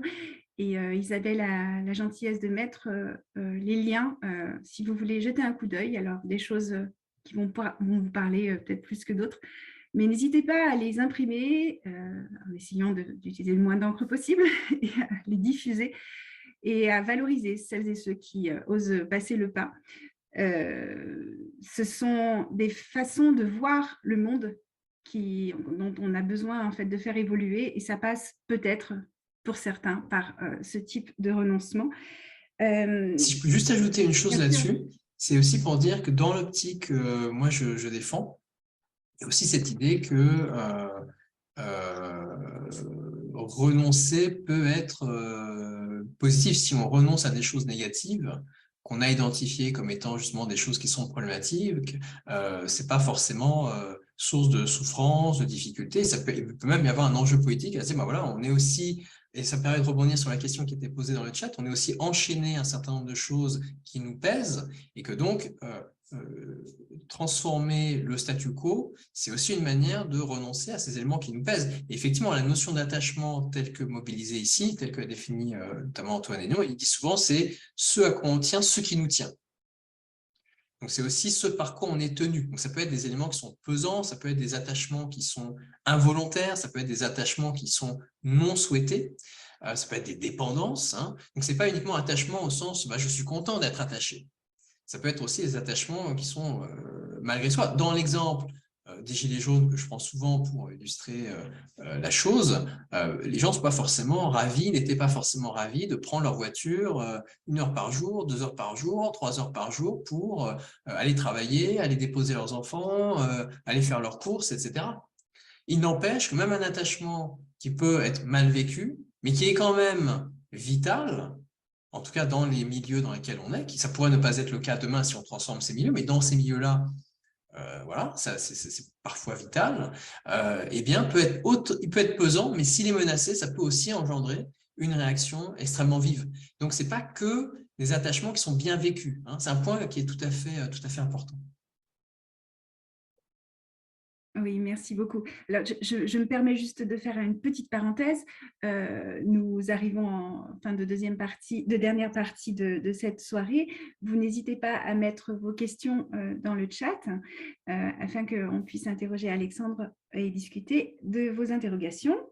Je voulais évoquer une idée, en fait, lorsque des entreprises, tu pourras peut-être préciser, ou des collectifs s'adressent à vous, à toi, quelles sont les motivations, alors tu as parlé un petit peu des stations de ski, la neige qui disparaissait, mais je pense qu'il y a peut-être d'autres exemples. Quelles sont les motivations? Est-ce que c'est purement financier parce qu'ils ne vont plus pouvoir gagner d'argent dans ce qu'ils font? Est-ce que c'est écologique? Est-ce qu'il y a une prise de conscience et on se rend compte que c'est plus viable, justement? Donc ça, c'est des personnes qui ont fait l'autodiagnostic de la non-viabilité de leur activité, ou c'est peut-être motivé par une anxiété particulière sur l'avenir. Qu'est-ce qui motive ces groupes? C'est une très bonne question. Effectivement, il faut préciser que moi, chaque année dans le cadre de la formation donc, que je dirige maintenant, au printemps et à l'été, je réunis une vingtaine de ce qu'on appelle des commandes, c'est-à-dire des commandes qui nous sont passées par des collectivités, par des entreprises, par des collectifs divers et variés, et que nous confions ensuite à nos étudiantes et à nos étudiants pour leur permettre de se professionnaliser et en montrant qu'il y a de vrais enjeux, de vrais chantiers de redirection écologique qui existent aujourd'hui. On ne fait pas juste des cours sur la redirection écologique, sur l'anthropocène pour se faire plaisir, et puis derrière, les gens ils adviennent que pourra, on ne sait pas trop ce qu'ils vont devenir. Non, l'idée c'est de montrer qu'on a urgemment besoin de gens qui travaillent sur ces questions-là, et donc on leur confie ces chantiers. Et donc moi, j'ai aucun mal à solliciter justement des commandes, parce qu'il y a beaucoup d'organisations qui sont confrontées à ces perspectives-là et qui aujourd'hui n'ont pas le cadre pour y travailler. En fait, le point important à comprendre, c'est vraiment, peut-être que ça peut être à la fois déprimant ou non, je ne sais pas trop, mais moi j'ai l'impression souvent que le plus important, on n'y travaille pas. Ça rejoint un peu ce que je disais tout à l'heure, hein, sur l'exemple de la science. Si on peut dire que le plus important, c'est le résultat négatif, en fait, jusqu'à une certaine période assez récente, on n'y travaillait pas. Bon. Et ben c'est pareil, si on veut instituer, on ne va pas travailler naturellement sur ces enjeux-là. Il faut l'instituer, il faut le rendre légitime, il faut produire un cadre qui permet justement de s'en saisir. Et tout l'enjeu de mon travail, de notre travail, c'est de produire ce cadre-là. Alors ici, sous l'angle d'une formation, après ça a d'autres ramifications. Donc dans un cadre pédagogique et assez rassurant. Et donc, en fait, l'idée, c'est de dire, voilà, ce cadre existe, vous pouvez vous en saisir pour vous emparer de ces questions, dont vous voyez bien que ce sont des questions fondamentales pour vous, mais tant que vous n'avez pas le cadre pour les traiter, vous ne les traitez pas. Ça peut paraître bête et méchant, hein, mais moi je me dis, il ne faut pas qu'on s'effondre parce qu'on n'aura pas eu le bon cadre pour travailler sur ces questions. En tout cas, ce n'est pas une bonne raison. Donc, moi, j'essaie de produire un cadre qui fait qu'on va pouvoir y travailler. Alors, pouvoir y travailler, ça ne veut pas dire produire des solutions qui vont faire disparaître les problèmes. Par contre, ça veut dire produire des réponses qui vont changer effectivement notre manière d'encaisser les difficultés demain, etc., etc. Donc, c'est vraiment le travail qui est fait. Donc, c'est toujours un travail qui est à l'écoute. J'ai parlé de commanditaire, j'ai parlé de commande. Donc, c'est toujours un travail qui répond à un besoin de ces acteurs-là, qui n'ont pas forcément les interlocuteurs pour y travailler aujourd'hui. Et nous, on a le cadre, on a les étudiantes et les étudiants, on a pour nous emparer de ces questions-là. Et en fait, souvent, ce sont des questions qui vont intéresser plein d'autres personnes. On a travaillé, c'est Diego Landivar notamment, qui a travaillé sur le devenir des piscines municipales à Grenoble, avec 4 étudiants et étudiantes il y a maintenant 2-3 ans, parce que Grenoble avait un souci de piscine municipale qui arrivent au terme de leur vie, qui deviennent vétustes, et donc la question se pose, est-ce qu'on maintient ces infrastructures, est-ce qu'on en construit d'autres, est-ce qu'on les démolit, etc. Les maintenir, c'est compliqué, parce que maintenir toutes les infrastructures demain, comme je disais au début, ça va être compliqué, ne serait-ce que les maintenir. Et donc, qu'est-ce qu'on fait? Et il n'y a pas de protocole démocratique de renoncement disponible pour impliquer le public par rapport à cette question. Donc, ça, c'est ce qui a été produit avec la ville de Grenoble. Et donc, il y a des recommandations qui ont été faites, il y a tout un travail qui a été fait extrêmement intéressant pour regarder les attachements, pour regarder les réponses qu'on peut faire. Tout à fait, c'était avant la crise énergétique actuelle. Merci, je vois le chat et je rebondis. Et c'est pour ça que j'en parlais. C'était 2 ans avant la crise énergétique. Et en fait, le fait qu'on ait travaillé là-dessus 2 ans avant la crise énergétique et aussi la guerre russe en Ukraine, il faut la nommer, hein, pas se cacher derrière son petit doigt, ça fait que 2 ans plus tard, il y a des gens qui étaient extrêmement intéressés. Alors, il y avait des villes qui étaient intéressées parce que je connais certaines villes, je ne vais pas les nommer, mais il y a 7 piscines municipales pour un petit nombre d'habitants. Et là, ils savent qu'ils ont un souci parce que c'est des villes nouvelles qui sont arrivées avec plein d'infrastructures, etc., qui ont une histoire particulière. Il y a aussi un attachement à cette histoire. Donc, qu'est-ce qu'on en fait? C'est très intéressant.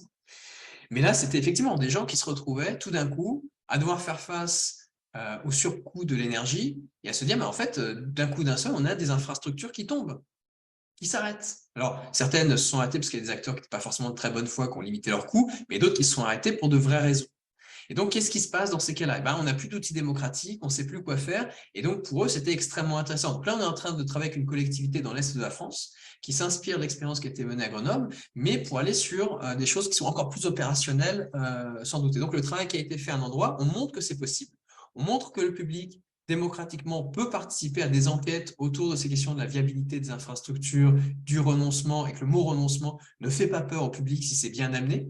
Voilà, c'est ça aussi, hein. Pas prendre les gens pour des imbéciles ou leur faire un enfant dans le dos avec des processus qui sont faussement démocratiques, c'est quand même important, mais que en fait c'est faisable si c'est fait dans de bonnes conditions, et ça intéresse évidemment beaucoup d'autres collectivités. Et donc tout le travail qu'on essaye de faire, c'est de se mettre à l'écoute de ces acteurs qui voient bien que la neige disparaît dans leur domaine, qui voient bien qu'il y a des problèmes, qui n'ont pas les moyens d'y travailler aujourd'hui, et d'y travailler dès maintenant. Donc comme je le dis souvent, on essaye d'arracher des situations qui sont dans le futur, des situations problématiques qui sont dans le futur, pour les travailler dès le présent, pour essayer de généraliser des réponses à ces situations problématiques avant que ce soit les problèmes eux-mêmes qui se généralisent à l'avenir. Donc, avant qu'il y ait ce problème de renchérissement d'énergie, on avait déjà travaillé sur les piscines municipales. Avant qu'on en parle autant dans les médias, on avait travaillé avec les stations de ski en continu. Il y a 2 ans, 3 ans, on a travaillé sur un arrêt de la construction neuve en Île-de-France, avec une entreprise de conseil dans le domaine du BTP de l'immobilier qui considère que le secteur va devoir basculer vers une économie de la maintenance et de la réparation. Donc, ça veut dire que deviennent les architectes, que deviennent tout un tas de gens, etc., etc., si on bascule vers cette économie. Et là aussi, c'est une question de nouveaux savoirs, nouveaux savoir-faire, etc., etc. 2 ans plus tard, un an et demi plus tard, un industriel du BTP est venu nous voir et nous a proposé de travailler, aussi parce que j'avais un tout petit peu orienté, mais je ne peux pas dire lequel parce que j'ai signé un NDA, donc je peux pas, mais moi j'accepte tout à fait, parce qu'on peut travailler avec nous sous le signe de la confidentialité. Pour moi, c'est un point très important, ça veut dire qu'on ne travaille pas avec nous pour afficher une forme de greenwashing. Ça aussi, pour moi, c'est important. C'est-à-dire que derrière, on touche à de vraies questions puisque les gens ne veulent pas forcément communiquer. Sinon, ils communiqueraient et diraient « Regardez, j'aurai des panneaux derrière publicitaires de toutes les agences. » Ah, pas du tout. Pas du tout, pas du tout. Non, non, pas du tout. Pas du tout. Je réponds au chat. Ce n'est pas pour Bouygues et ce n'est pas ce monsieur. Et donc, cet industriel nous a dit on voudrait réfléchir aussi à une évolution de notre modèle économique dans une perspective d'arrêt, de renoncement, au moins en France, à la construction neuve. Et donc, qu'est-ce que ça veut dire quelles conséquences ça a, etc., etc. Et donc, souvent, ce sont des gens qui, effectivement, on a plutôt des prises comme ça, qui sont des prises, on ne vient pas pour les écologiser, hein. Ça, c'est un point important. On ne vient pas comme ça de manière un peu hors sol pour leur dire vous êtes très méchant, votre activité elle est polluante ou elle n'est pas bien, vous êtes une entreprise.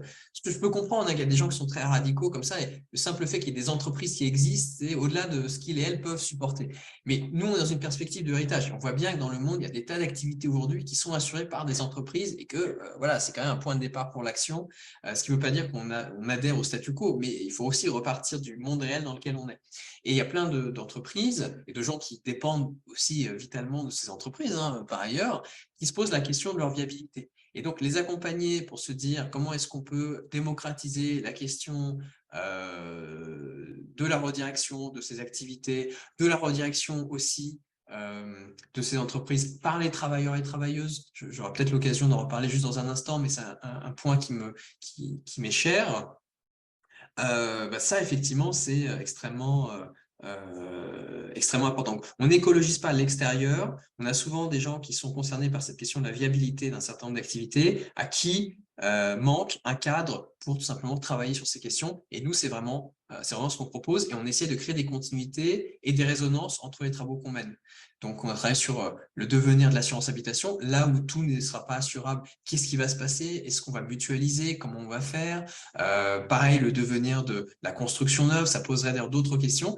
Et un point sur lequel juste, je m'arrête là-dessus, peut-être je parle de la question du travail, un point sur lequel j'insiste, c'est que on peut tout à fait avoir une vision visant à aller au fond des choses, donc radicale dans ce sens-là, hein, qui va au fond des choses, avec des entrées techniques.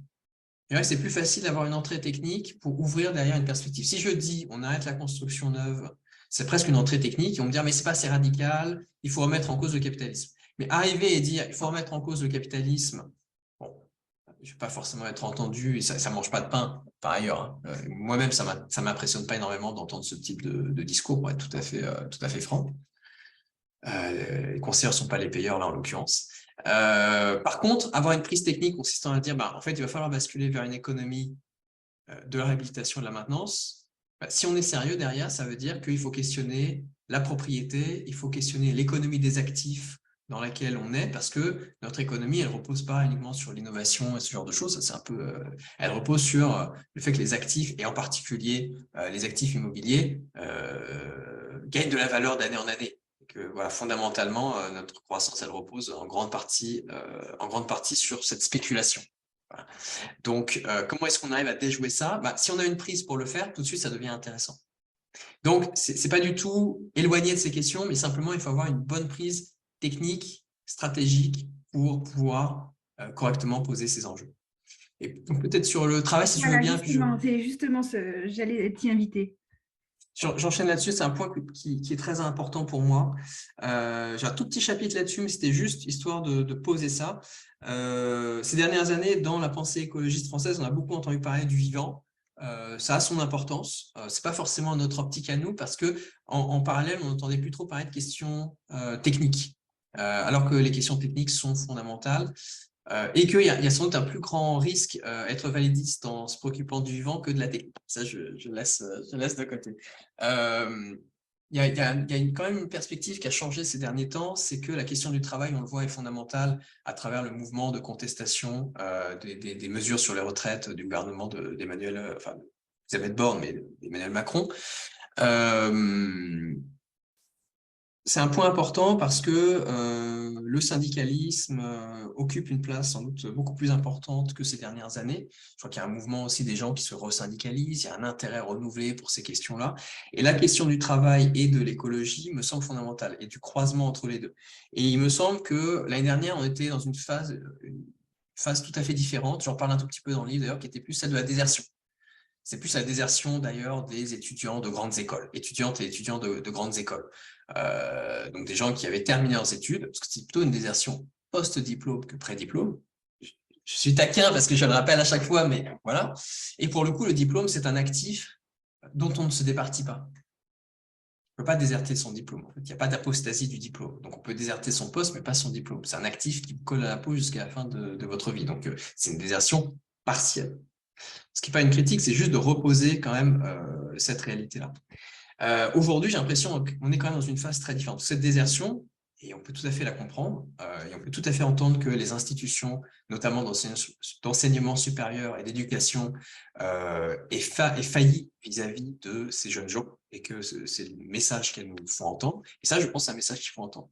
Par contre, les modalités derrière, à mon avis, se discutent davantage. En tout cas, ça concerne quand même une petite partie de la population, quoi qu'il arrive. Là, on est dans un mouvement beaucoup plus ample, beaucoup plus vaste, où la question finalement du travail et la question de la redirection, pour moi, doivent converger. Et en fait, la question de la redirection, finalement, elle doit être posée de manière à inclure les travailleurs et travailleuses au sens où décider ce que l'on va faire demain, quelles activités, comment on ferme les activités présentes, comment on les redirige, comment on les réaffecte, ça ne peut pas se faire sans les travailleuses et les travailleurs. On a besoin de s'appuyer sur les savoirs et les savoir-faire, les savoirs métiers, ce que certains sociologues appellent également les savoirs inconfortables. Quand on est salarié dans une entreprise, dans une industrie, voilà, on sait aussi ce qui décode, on sait ce qui ne fonctionne pas bien, on sait ce qu'il ne faut pas maintenir, on sait ce qui pollue, on sait ce qui est caché, on sait, voilà. Et je pense qu'on a tous une expérience toutes et tous une expérience de ça. Et ce sont ces savoirs-là sur lesquels on doit s'appuyer. Donc, il n'y a pas l'idée qu'il y a des travailleurs et travailleuses qui ont des savoir-faire qui sont passés, dépassés, et puis il y a des emplois verts, et il faudrait les faire aller vers ces emplois verts, et en fait les gens seraient implicitement, dans ce cadrage-là, des actifs échoués. Les gens ne sont pas des actifs échoués. Les travailleurs et travailleuses ne sont pas des actifs échoués, ne sont pas des gens qui sont surnuméraires. Les actifs échoués sont des actifs échoués. Les personnes, les travailleurs et travailleuses, c'est autre chose. Ce sont des gens qui peuvent prendre soin des actifs échoués, ce que j'appelle moi plutôt des communs négatifs, parce qu'il y a plus une dimension justement de reprise en charge politique que la dimension d'actifs échoués. Il y a plutôt une vision d'économiste. Bon, on va désinvestir de ça et puis on va maximiser nos profits et puis on va survivre comme ça. Non, l'idée c'est vraiment, il faut donner une autre trajectoire à des activités qui sont condamnées, mais ça ne peut pas se faire sans les travailleurs et travailleuses, et ils et elles sont bien positionnés, placés aussi pour imaginer qu'est-ce qu'on va faire des actifs restants. Parce que quand on dit qu'il faut faire autre chose, on peut tout à fait être dans le cas. Moi, j'ai fait cet exercice-là avec une grande entreprise. J'ai fait travailler une douzaine de salariés de cette grande entreprise sur une réaffectation des actifs de l'entreprise. OK, on ne va plus faire ça, ce qu'on faisait jusqu'à présent. Ça n'a plus d'avenir. Mais l'entreprise, elle a plein d'actifs. Il y a plein de savoirs, il y a plein de savoir-faire, il y a des brevets, il y a des gens, il y a tout un tas de choses, il y a de la recherche, il y a plein de choses. C'est hyper divers.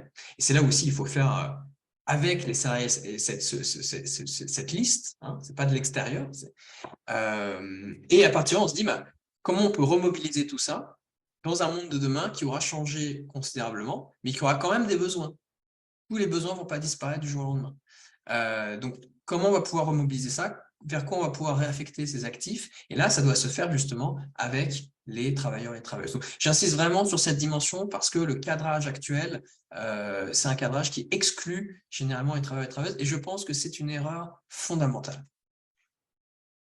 Merci beaucoup, Alexandre. Vraiment, je pense que ton propos a été clair et en tout cas passionnant pour ma part. J'espère que toutes et tous, vous avez pu bien saisir les choses. Vous avez encore l'occasion, l'opportunité après la conclusion de poser des questions à Alexandre pour éclairer certains propos. Renoncer, donc il semblerait bien que ce soit une piste sérieuse pour entrevoir notre avenir commun sous un jour plus juste et plus inclusif. J'espère en tout cas. Penser à renoncer nous oblige par contre à prendre en compte celles et ceux qui depuis longtemps n'ont plus cette liberté, qui par un état de pauvreté ou d'incapacité n'ont plus le choix de renoncer ou non. Renoncer ne peut pas se faire seulement à titre individuel, même si c'est nécessaire. Nous allons devoir composer avec les communs négatifs, qu'on le veuille ou non. Fermer les yeux ne nous aidera pas à fermer ces infrastructures, bien au contraire. La précipitation étant un facteur d'arbitraire et de mauvaise décision, nous pourrions nous donner pour mission de définir ces communs négatifs, de décider ou non d'accompagner leur démantèlement, mais veillons à prendre soin d'eux, de celles et ceux qui sont attachés surtout. Nous avons besoin de tout le monde, dans la réflexion, dans la décision et dans la mise en œuvre. Seule cette piste inclusive et démocratique semble être désirable pour que la politique du renoncement soit une politique consentie. Merci Alexandre d'avoir été notre invité ce soir et je laisse la parole à Isabelle ou Daniel pour poser les questions qui ont été destinées à Alexandre. Un grand merci à toi Nadège pour l'animation de cet échange. Merci. Alors, Isa, est-ce que tu as ton son et est-ce que tu veux commencer la première question? Alors, attends, je la reprends. On a toute une frange de la population qui vit des difficultés économiques au quotidien, donc des renoncements. Or, la société les stigmatise plutôt comme des personnes qui ne savent pas s'en sortir, qui n'ont pas réussi. Comment on pourrait faire évoluer les mentalités pour qu'au contraire, ces personnes soient perçues comme des modèles et des héros pour demain, en fait? Alors, c'est une très bonne question. Des modèles et des héros, je ne sais pas, parce que ça les met toujours dans une position un peu duale, c'est-à-dire que c'est un peu ce que je disais tout à l'heure sur les populations autochtones. C'est comme on en fait un peu des héros au nord en disant on va prendre leur cosmologie et puis ça va être bon. On pourrait se dire aussi qu'on pourrait faire la même chose un petit peu dans nos pays en se disant bah, regardez, les gens qui sont pauvres savent déjà comment il faut vivre et puis justement en héroïsant un peu ces postures-là, mais sans forcément non plus voir les difficultés que ça peut induire. Donc, il y a de toute manière, effectivement, un enjeu, alors évidemment pas les stigmatiser, je pense que c'est évident, mais dès lors qu'on pose des questions de sobriété, à les poser en lien avec une lutte contre les inégalités. C'est un point que je rappelle dans le livre. Si on parle on ne peut pas parler dignement, correctement de sobriété. Si on parle de sobriété, alors le GIEC parle de suffisance. Il se trouve qu'avec Nathan Ben-Kimou, on a parlé à la fois de sobriété et de suffisance intensive. J'y reviendrai peut-être. On ne peut pas parler de sobriété sans parler en parallèle de lutte contre les inégalités. La sobriété sans lutter contre les inégalités, c'est la guerre civile. C'est une perspective de guerre civile et donc c'est quelque chose qu'il faut évidemment éviter. Donc ça veut dire que dès lors que on pousse cette notion de sobriété, ça doit se faire avec une revendication politique. Donc c'est jamais uniquement au niveau, on va dire, individuel. Et après, effectivement, il faut déstigmatiser un grand nombre de pratiques. Il y a un livre de Denis Colombi qui s'appelle « L'argent des pauvres » qui explique justement comment les pauvres gèrent leur argent. Et souvent, d'ailleurs, ils sont stigmatisés parce que, par exemple, c'est des gens qui vont, quand ils et elles ont de l'argent, acheter beaucoup de choses parce qu'ils ne savent pas quand ils en auront à nouveau. Et donc, on a l'impression qu'ils et elles surconsomment, par exemple. Et ces personnes-là peuvent être stigmatisées alors même qu'elles sont pauvres par ailleurs. Donc, là aussi, on est sur des attachements, on est sur comprendre un petit peu ce qui se joue là. Comprendre pour déstigmatiser. Et en même temps, encore une fois, le renoncement, ça peut être aussi une lutte contre les inégalités et pas uniquement héroïser une posture qui peut être difficile à vivre pour les personnes qui sont concernées, mais éventuellement se dire que des personnes qui sont trop pauvres ne devraient pas l'être et donc il faudrait aussi les aider. Donc l'idée, c'est pas d'avoir une sorte d'éloge inconditionnel de la pauvreté, c'est de voir aussi que peut-être que oui, il ne devrait pas y avoir de milliardaires, etc., etc. Donc, c'est aussi une forme d'égalisation. Et ça, c'est quelque chose d'ailleurs qui est très mis en avant par le GIEC et tout un ensemble de recherches qui nous explique qu'un aspect fondamental pour pouvoir opérer une transition slash, je dirais plutôt redirection juste, c'est la lutte contre les inégalités. Et là, il y a une littérature très importante là-dessus. Alors, je vais enchaîner avec la question suivante parce qu'elle se relie en fait énormément parce que la question, en gros, je reprends la question que j'avais posée dans le chat. C'est une question de moi, désolé. Mais en fait, est-ce qu'il y a des...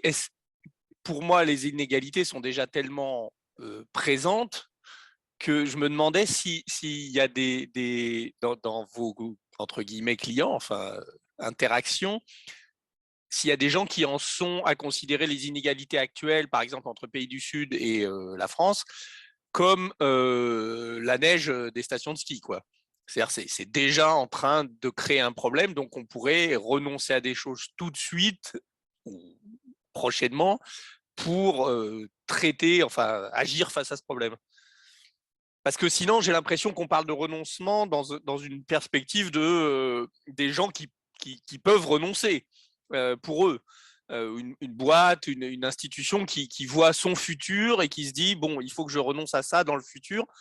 Alors que là, si on fait rentrer la question des inégalités comme tu viens de la mentionner, ça peut être tout de suite, quoi. Enfin, ou disons, l'urgence devient beaucoup plus haute. Est-ce que ça, vous l'observez ou est-ce que vous le mettez en avant, vous le professez? Non, on l'observe moins, hein, ça c'est clair. Comme je le disais au début, c'est pour ça que je distinguais, si tu te souviens bien, les situations où on va renoncer et les situations où il faut renoncer. Et très clairement, l'exemple que tu mentionnes, justice nord-sud, par exemple, renoncer au SUV, effectivement, pour ne pas dévaster le Sud, moi, ça me semble effectivement une très bonne idée.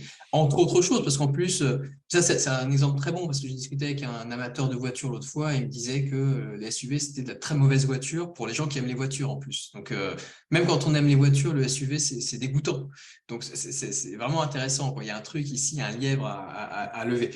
Mais c'est plus facile, effectivement, d'être sur la neige qu'ils font et qui oblige à renoncer qu'une anticipation pour des raisons liées à l'habitabilité du monde ou à la justice sociale et environnementale, comme tu le mentionnes, qui semblent des éléments un peu plus distants. Ça peut arriver. Je prends souvent l'exemple du ZAN en France, qui n'est pas suffisant, mais qui est quand même une anticipation en disant il va falloir renoncer avant d'avoir tout artificialisé. L'exemple du ZAN, du zéro artificialisation nette, oui. en se disant on ne va pas tout artificialiser et rencontrer ce mur-là pour commencer à désartificialiser, donc à mettre un stop, et qui pour les collectivités a été une vraie révolution. En tout cas, certaines d'entre elles sont tombées de leur chaise en disant c'est pas possible. C'est pas possible, pas possible. Alors, on sait qu'il y en a qui sont adaptés, il y en a qui essayent toujours de faire retoquer la mesure, donc il y a une lutte en ce moment là-dessus, une lutte d'influence qui est intéressante, et nous on essaie d'y contribuer en montrant qu'on peut vivre un ZAN heureux, un renoncement justement heureux en la matière, un happy ZAN renoncement, mais oui, tout à fait, l'aspect plus normatif, il faudrait renoncer et non pas on va renoncer, c'est quelque chose qui est moins fréquent et qui est encore plus difficile, absolument. Mais je dirais qu'il n'y a pas forcément une opposition entre deux. C'est-à-dire qu'à partir du moment où on va travailler sur ces situations de renoncement, on va les légitimer. C'est aussi comme ça qu'on va faire de la place pour ces renoncements auxquels on devrait procéder pour des raisons de justice. Voilà. Ou d'éviter des guerres, oui. Oui, tout simplement. Voilà. Oui, enfin, pour moi, c'était lié à ça. Oui. Ouais. Ok, donc ça ouvre une porte, quoi, en fait. Ça commence. Exactement. Ouais. C'est vraiment ce point, il est important aussi. C'est qu'on ne va jamais, en tout cas, moi, je n'ai pas vu ça, travailler avec des acteurs où on a un acteur qui aura la possibilité à lui seul de renoncer à tout ce à quoi il faudrait renoncer. C'est des renoncements partiels. On a des gens qui font des pas en avant, qui sont très ambitieux par rapport au statu quo, mais c'est quand même partiel. Et de toute façon, ce sont des acteurs qui n'ont pas tous les leviers d'action à leur échelle. Il va falloir aussi passer à d'autres échelles à un moment donné. Il n'empêche qu'il faut quand même se lancer dans ce processus. Et une fois qu'on s'est lancé, eh ben, on peut aussi travailler avec d'autres acteurs, ça va déclencher d'autres possibilités chez d'autres acteurs, ça va rebondir sur l'acteur initial, etc. Donc, ça va créer une espèce d'écosystème où le renoncement va passer à l'échelle, va devenir légitime, va s'imposer, etc. Et donc, c'est ce travail de montée en échelle qu'on essaye effectivement de faire. En tout cas, il faut avoir une stratégie en la matière. C'est un point extrêmement important. Alors, on a une question de Yann. Ton offre de service ou d'accompagnement s'adresse à des décideurs politiques déjà conscients des enjeux, hein, on suppose. Comment amener les autres, les croissantistes, les négationnistes ordinaires, sur le terrain du renoncement? Alors non, ça s'adresse en général pas trop à des décideurs politiques déjà conscients de ces enjeux. On travaille assez peu avec des décideurs politiques conscients de ces enjeux. C'est plutôt avec des collectivités. Et dans les collectivités, il n'y a pas que des élus, aussi des agents, des agentes. C'est avec des entreprises qui sont très clairement croissancistes. Dans leur modèle par défaut, forcément, c'est celui-là. Donc, c'est des entreprises capitalistiques. Parce que le modèle, c'est celui-là. Même dans l'ESS, c'est difficile de s'en départir complètement. On hérite de cette dimension et qui sont confrontés en fait à ces transformations, à ces changements et qui sont croissancistes aussi, pas parce qu'elles sont idéologiquement croissancistes, mais parce que tout le monde, grosso modo, est quand même plus ou moins croissanciste, même des gens qui sont... je connais des croissants qui officient dans des officines croissancistes, hein, donc, ou qui elles-mêmes sont liées, voilà, sponsorisées par des officines croissancistes. Donc là-dessus, il n'y a pas du tout de concours de pureté. Au contraire, c'est là où c'est impur qu'il faut travailler. Si les gens avaient été déjà dans des croissances, si c'est le bon terme, s'ils étaient déjà dans une forme de renoncement, s'ils avaient déjà les réponses, on n'a pas besoin d'intervenir. Donc, on va forcément intervenir avec des acteurs qui se retrouvent en décalage avec les perspectives qui vont être les leurs et qui anticipent que ce statu quo ne pourra pas être maintenu. Et c'est parce qu'on ne va pas maintenir ce statu quo, qu'on va commencer à y travailler dès maintenant, qu'à un moment donné, et en amenant ces acteurs qui ont toute légitimité, si demain des acteurs capitalistiques croissancistes disent ça n'est plus possible, ça aura plus de poids que si ce sont des acteurs qui sont étiquetés comme des gens qui vont de toute manière dire ça.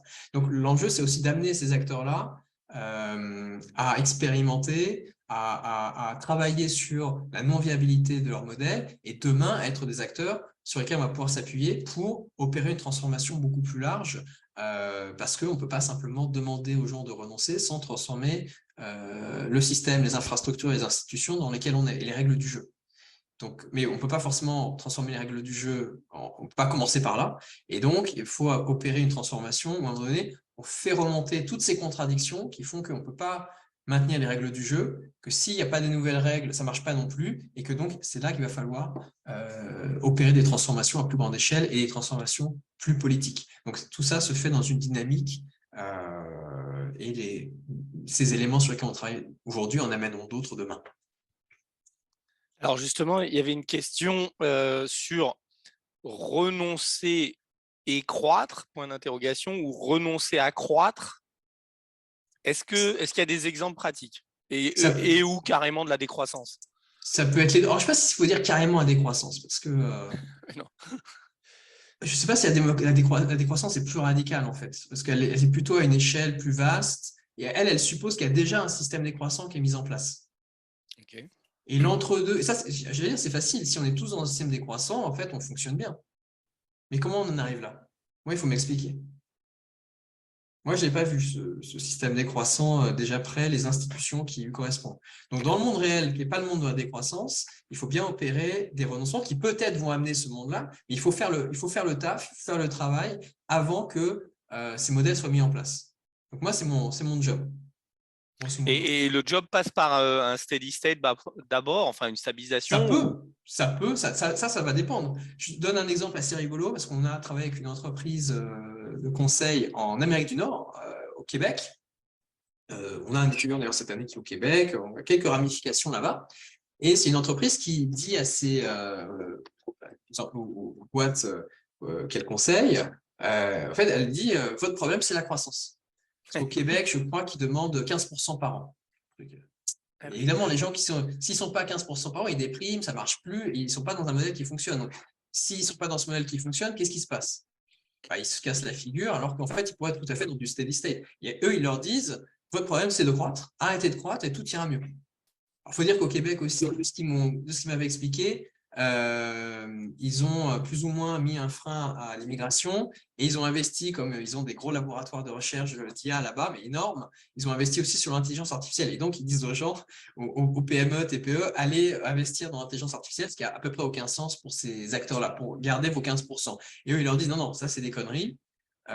Déjà, arrêtez de croître et il y a une partie de vos problèmes qui vont disparaître. Donc, on a déjà effectivement des acteurs qui portent ce type de discours de manière très concrète. Et ce qui est intéressant, c'est en Amérique du Nord. Ouais. C'est pas mal. C'est pas mal, oui. Isa, je te laisse conclure. On appuie Isa. Si, elle a son micro éteint. Oui, voilà, ça y est, j'ouvre mon micro, excusez-moi. Une autre question par rapport à l'accompagnement que tu proposes, justement par rapport aux travaux de renoncement, est-ce qu'il y a des psychologues pour accompagner les entreprises, les institutions, etc. Alors, c'est une bonne question. Nous, on n'a pas de... Alors, c'est une dimension qu'on avait un peu négligée au début. Notamment quand on a ouvert la formation. Au départ, en fait, on devait travailler avec un ami artiste qui malheureusement s'est suicidé pendant la pandémie. Et donc, il n'a pas pu participer à cette aventure qui s'appelait Rémi Piaseczny et son nom d'artiste était Digital Humain. Et ça crée un contre-coup et on a un peu laissé de côté cette dimension artistique, mais qui avait toujours été présente parce que j'ai pas dit, mais cette question de la fermeture du renoncement, on a commencé à y travailler notamment avec Diego à partir de 2017. Et je peux vous dire que pareil, fermeture de renoncement en 2017, on avait créé un projet qui s'appelait Closing Words. Là, on était vraiment dans... il fallait présenter ça sous un jour presque artistique pour que vraiment on puisse... voilà, vraiment que ça passe. Et c'est un peu comme ça qu'on l'avait fait d'ailleurs, sauf que nous, on était sérieux. Je ne sais pas si vous connaissez les Yes Men. Yes. Oui. On était un peu l'inverse des Yes Men, parce que les Yes Men, ils font une blague et à la fin, ils disent en fait, c'était une blague, mais si vous avez rigolé, vous êtes horrible. En gros, hein, c'est un peu leur manière de faire. Et nous, on faisait une blague, sauf qu'en fait, on ne s'arrêtait pas. Et on disait, effectivement, le monde qu'on a décrit, c'est le monde du renoncement, de la fermeture, ça va bien se passer, mais c'est le monde dans lequel on entre. Et on n'a tellement pas fait une blague qu'on a créé une formation là-dessus, qu'on a plein de chantiers, etc. etc. Donc, mais il y a quand même ce point de départ hein, à l'origine. Donc, cette dimension un peu sensible, elle était un peu prise en charge par ce côté artistique, elle a un peu disparu. Et c'est vrai qu'on a des étudiantes et des étudiants qui nous ont fait remonter que ça pouvait être pas mal d'avoir un accompagnement de ce type. Et c'est vrai qu'on travaille avec une psychologue sur ces questions-là. Alors, même si je sais que Frédéric Lordon a dit que l'éco-anxiété, c'était un truc du néolibéralisme, c'est peut-être le cas. Mais on est tous des sujets du néolibéralisme et Frédéric Lordon, qui est un chercheur, qui est évalué, etc., au CNRS, c'est encore plus un sujet du néolibéralisme en tant que chercheur. Et je dis ça aussi en tant qu'ancien chercheur. Moi aussi, je suis encore plus un sujet du néolibéralisme que les autres. Donc, on est tous concernés. Donc, oui, sans doute, c'est aussi parce qu'on est pris dans cette dynamique-là, mais ça ne veut pas dire pour autant qu'on n'a pas besoin de ces formes d'accompagnement. Et ça peut tout à fait, d'ailleurs, s'accompagner de positions qui sont... au clair avec ça et avec les limites aussi de ces formes d'accompagnement. Mais du coup, oui, nos étudiants et nos étudiantes, on leur propose en tout cas de rencontrer chaque année, en début d'année, une psychologue. Et après, si il ou elle souhaite continuer à discuter avec cette personne, évidemment, c'est tout à fait possible. Donc, alors pour les organisations, non. Par contre, c'est vrai que ça arrive qu'on passe par des périodes de troubles. Hein. Quand je dis qu'on va au fond des choses, on a fait un accompagnement, je le disais tout à l'heure, pour une grande entreprise avec une douzaine de cadres. On en a 3 qui sont partis en cours de route parce que c'était difficile à vivre. Nous, on n'essaye pas de faire en sorte que ce soit difficile à vivre, mais comme effectivement notre approche est quand même en rupture avec le business as usual, on passe par une période de trouble. Et nous aussi, et vis-à-vis de nous aussi, hein, ils passent par une période de trouble. Ils se disent, mais où est-ce qu'ils nous emmènent, qu'est-ce qui se passe, etc. Mais cette période de trouble, elle est importante. Et c'est vrai qu'elle est même... pédagogique. C'est parce qu'on passe par cette période de trouble qu'on sait après pourquoi on s'engage dans une perspective de redirection écologique. Donc ça, effectivement, c'est un point qui est important, qui est intéressant, qui est délicat également, parce qu'il ne faut pas jouer avec ça. Donc oui, il y a une dimension un petit peu comme celle-là qui émerge, tout à fait. On va s'arrêter là pour les questions. C'est super intéressant. On va laisser Nadège conclure avec toi. Merci beaucoup. Merci beaucoup.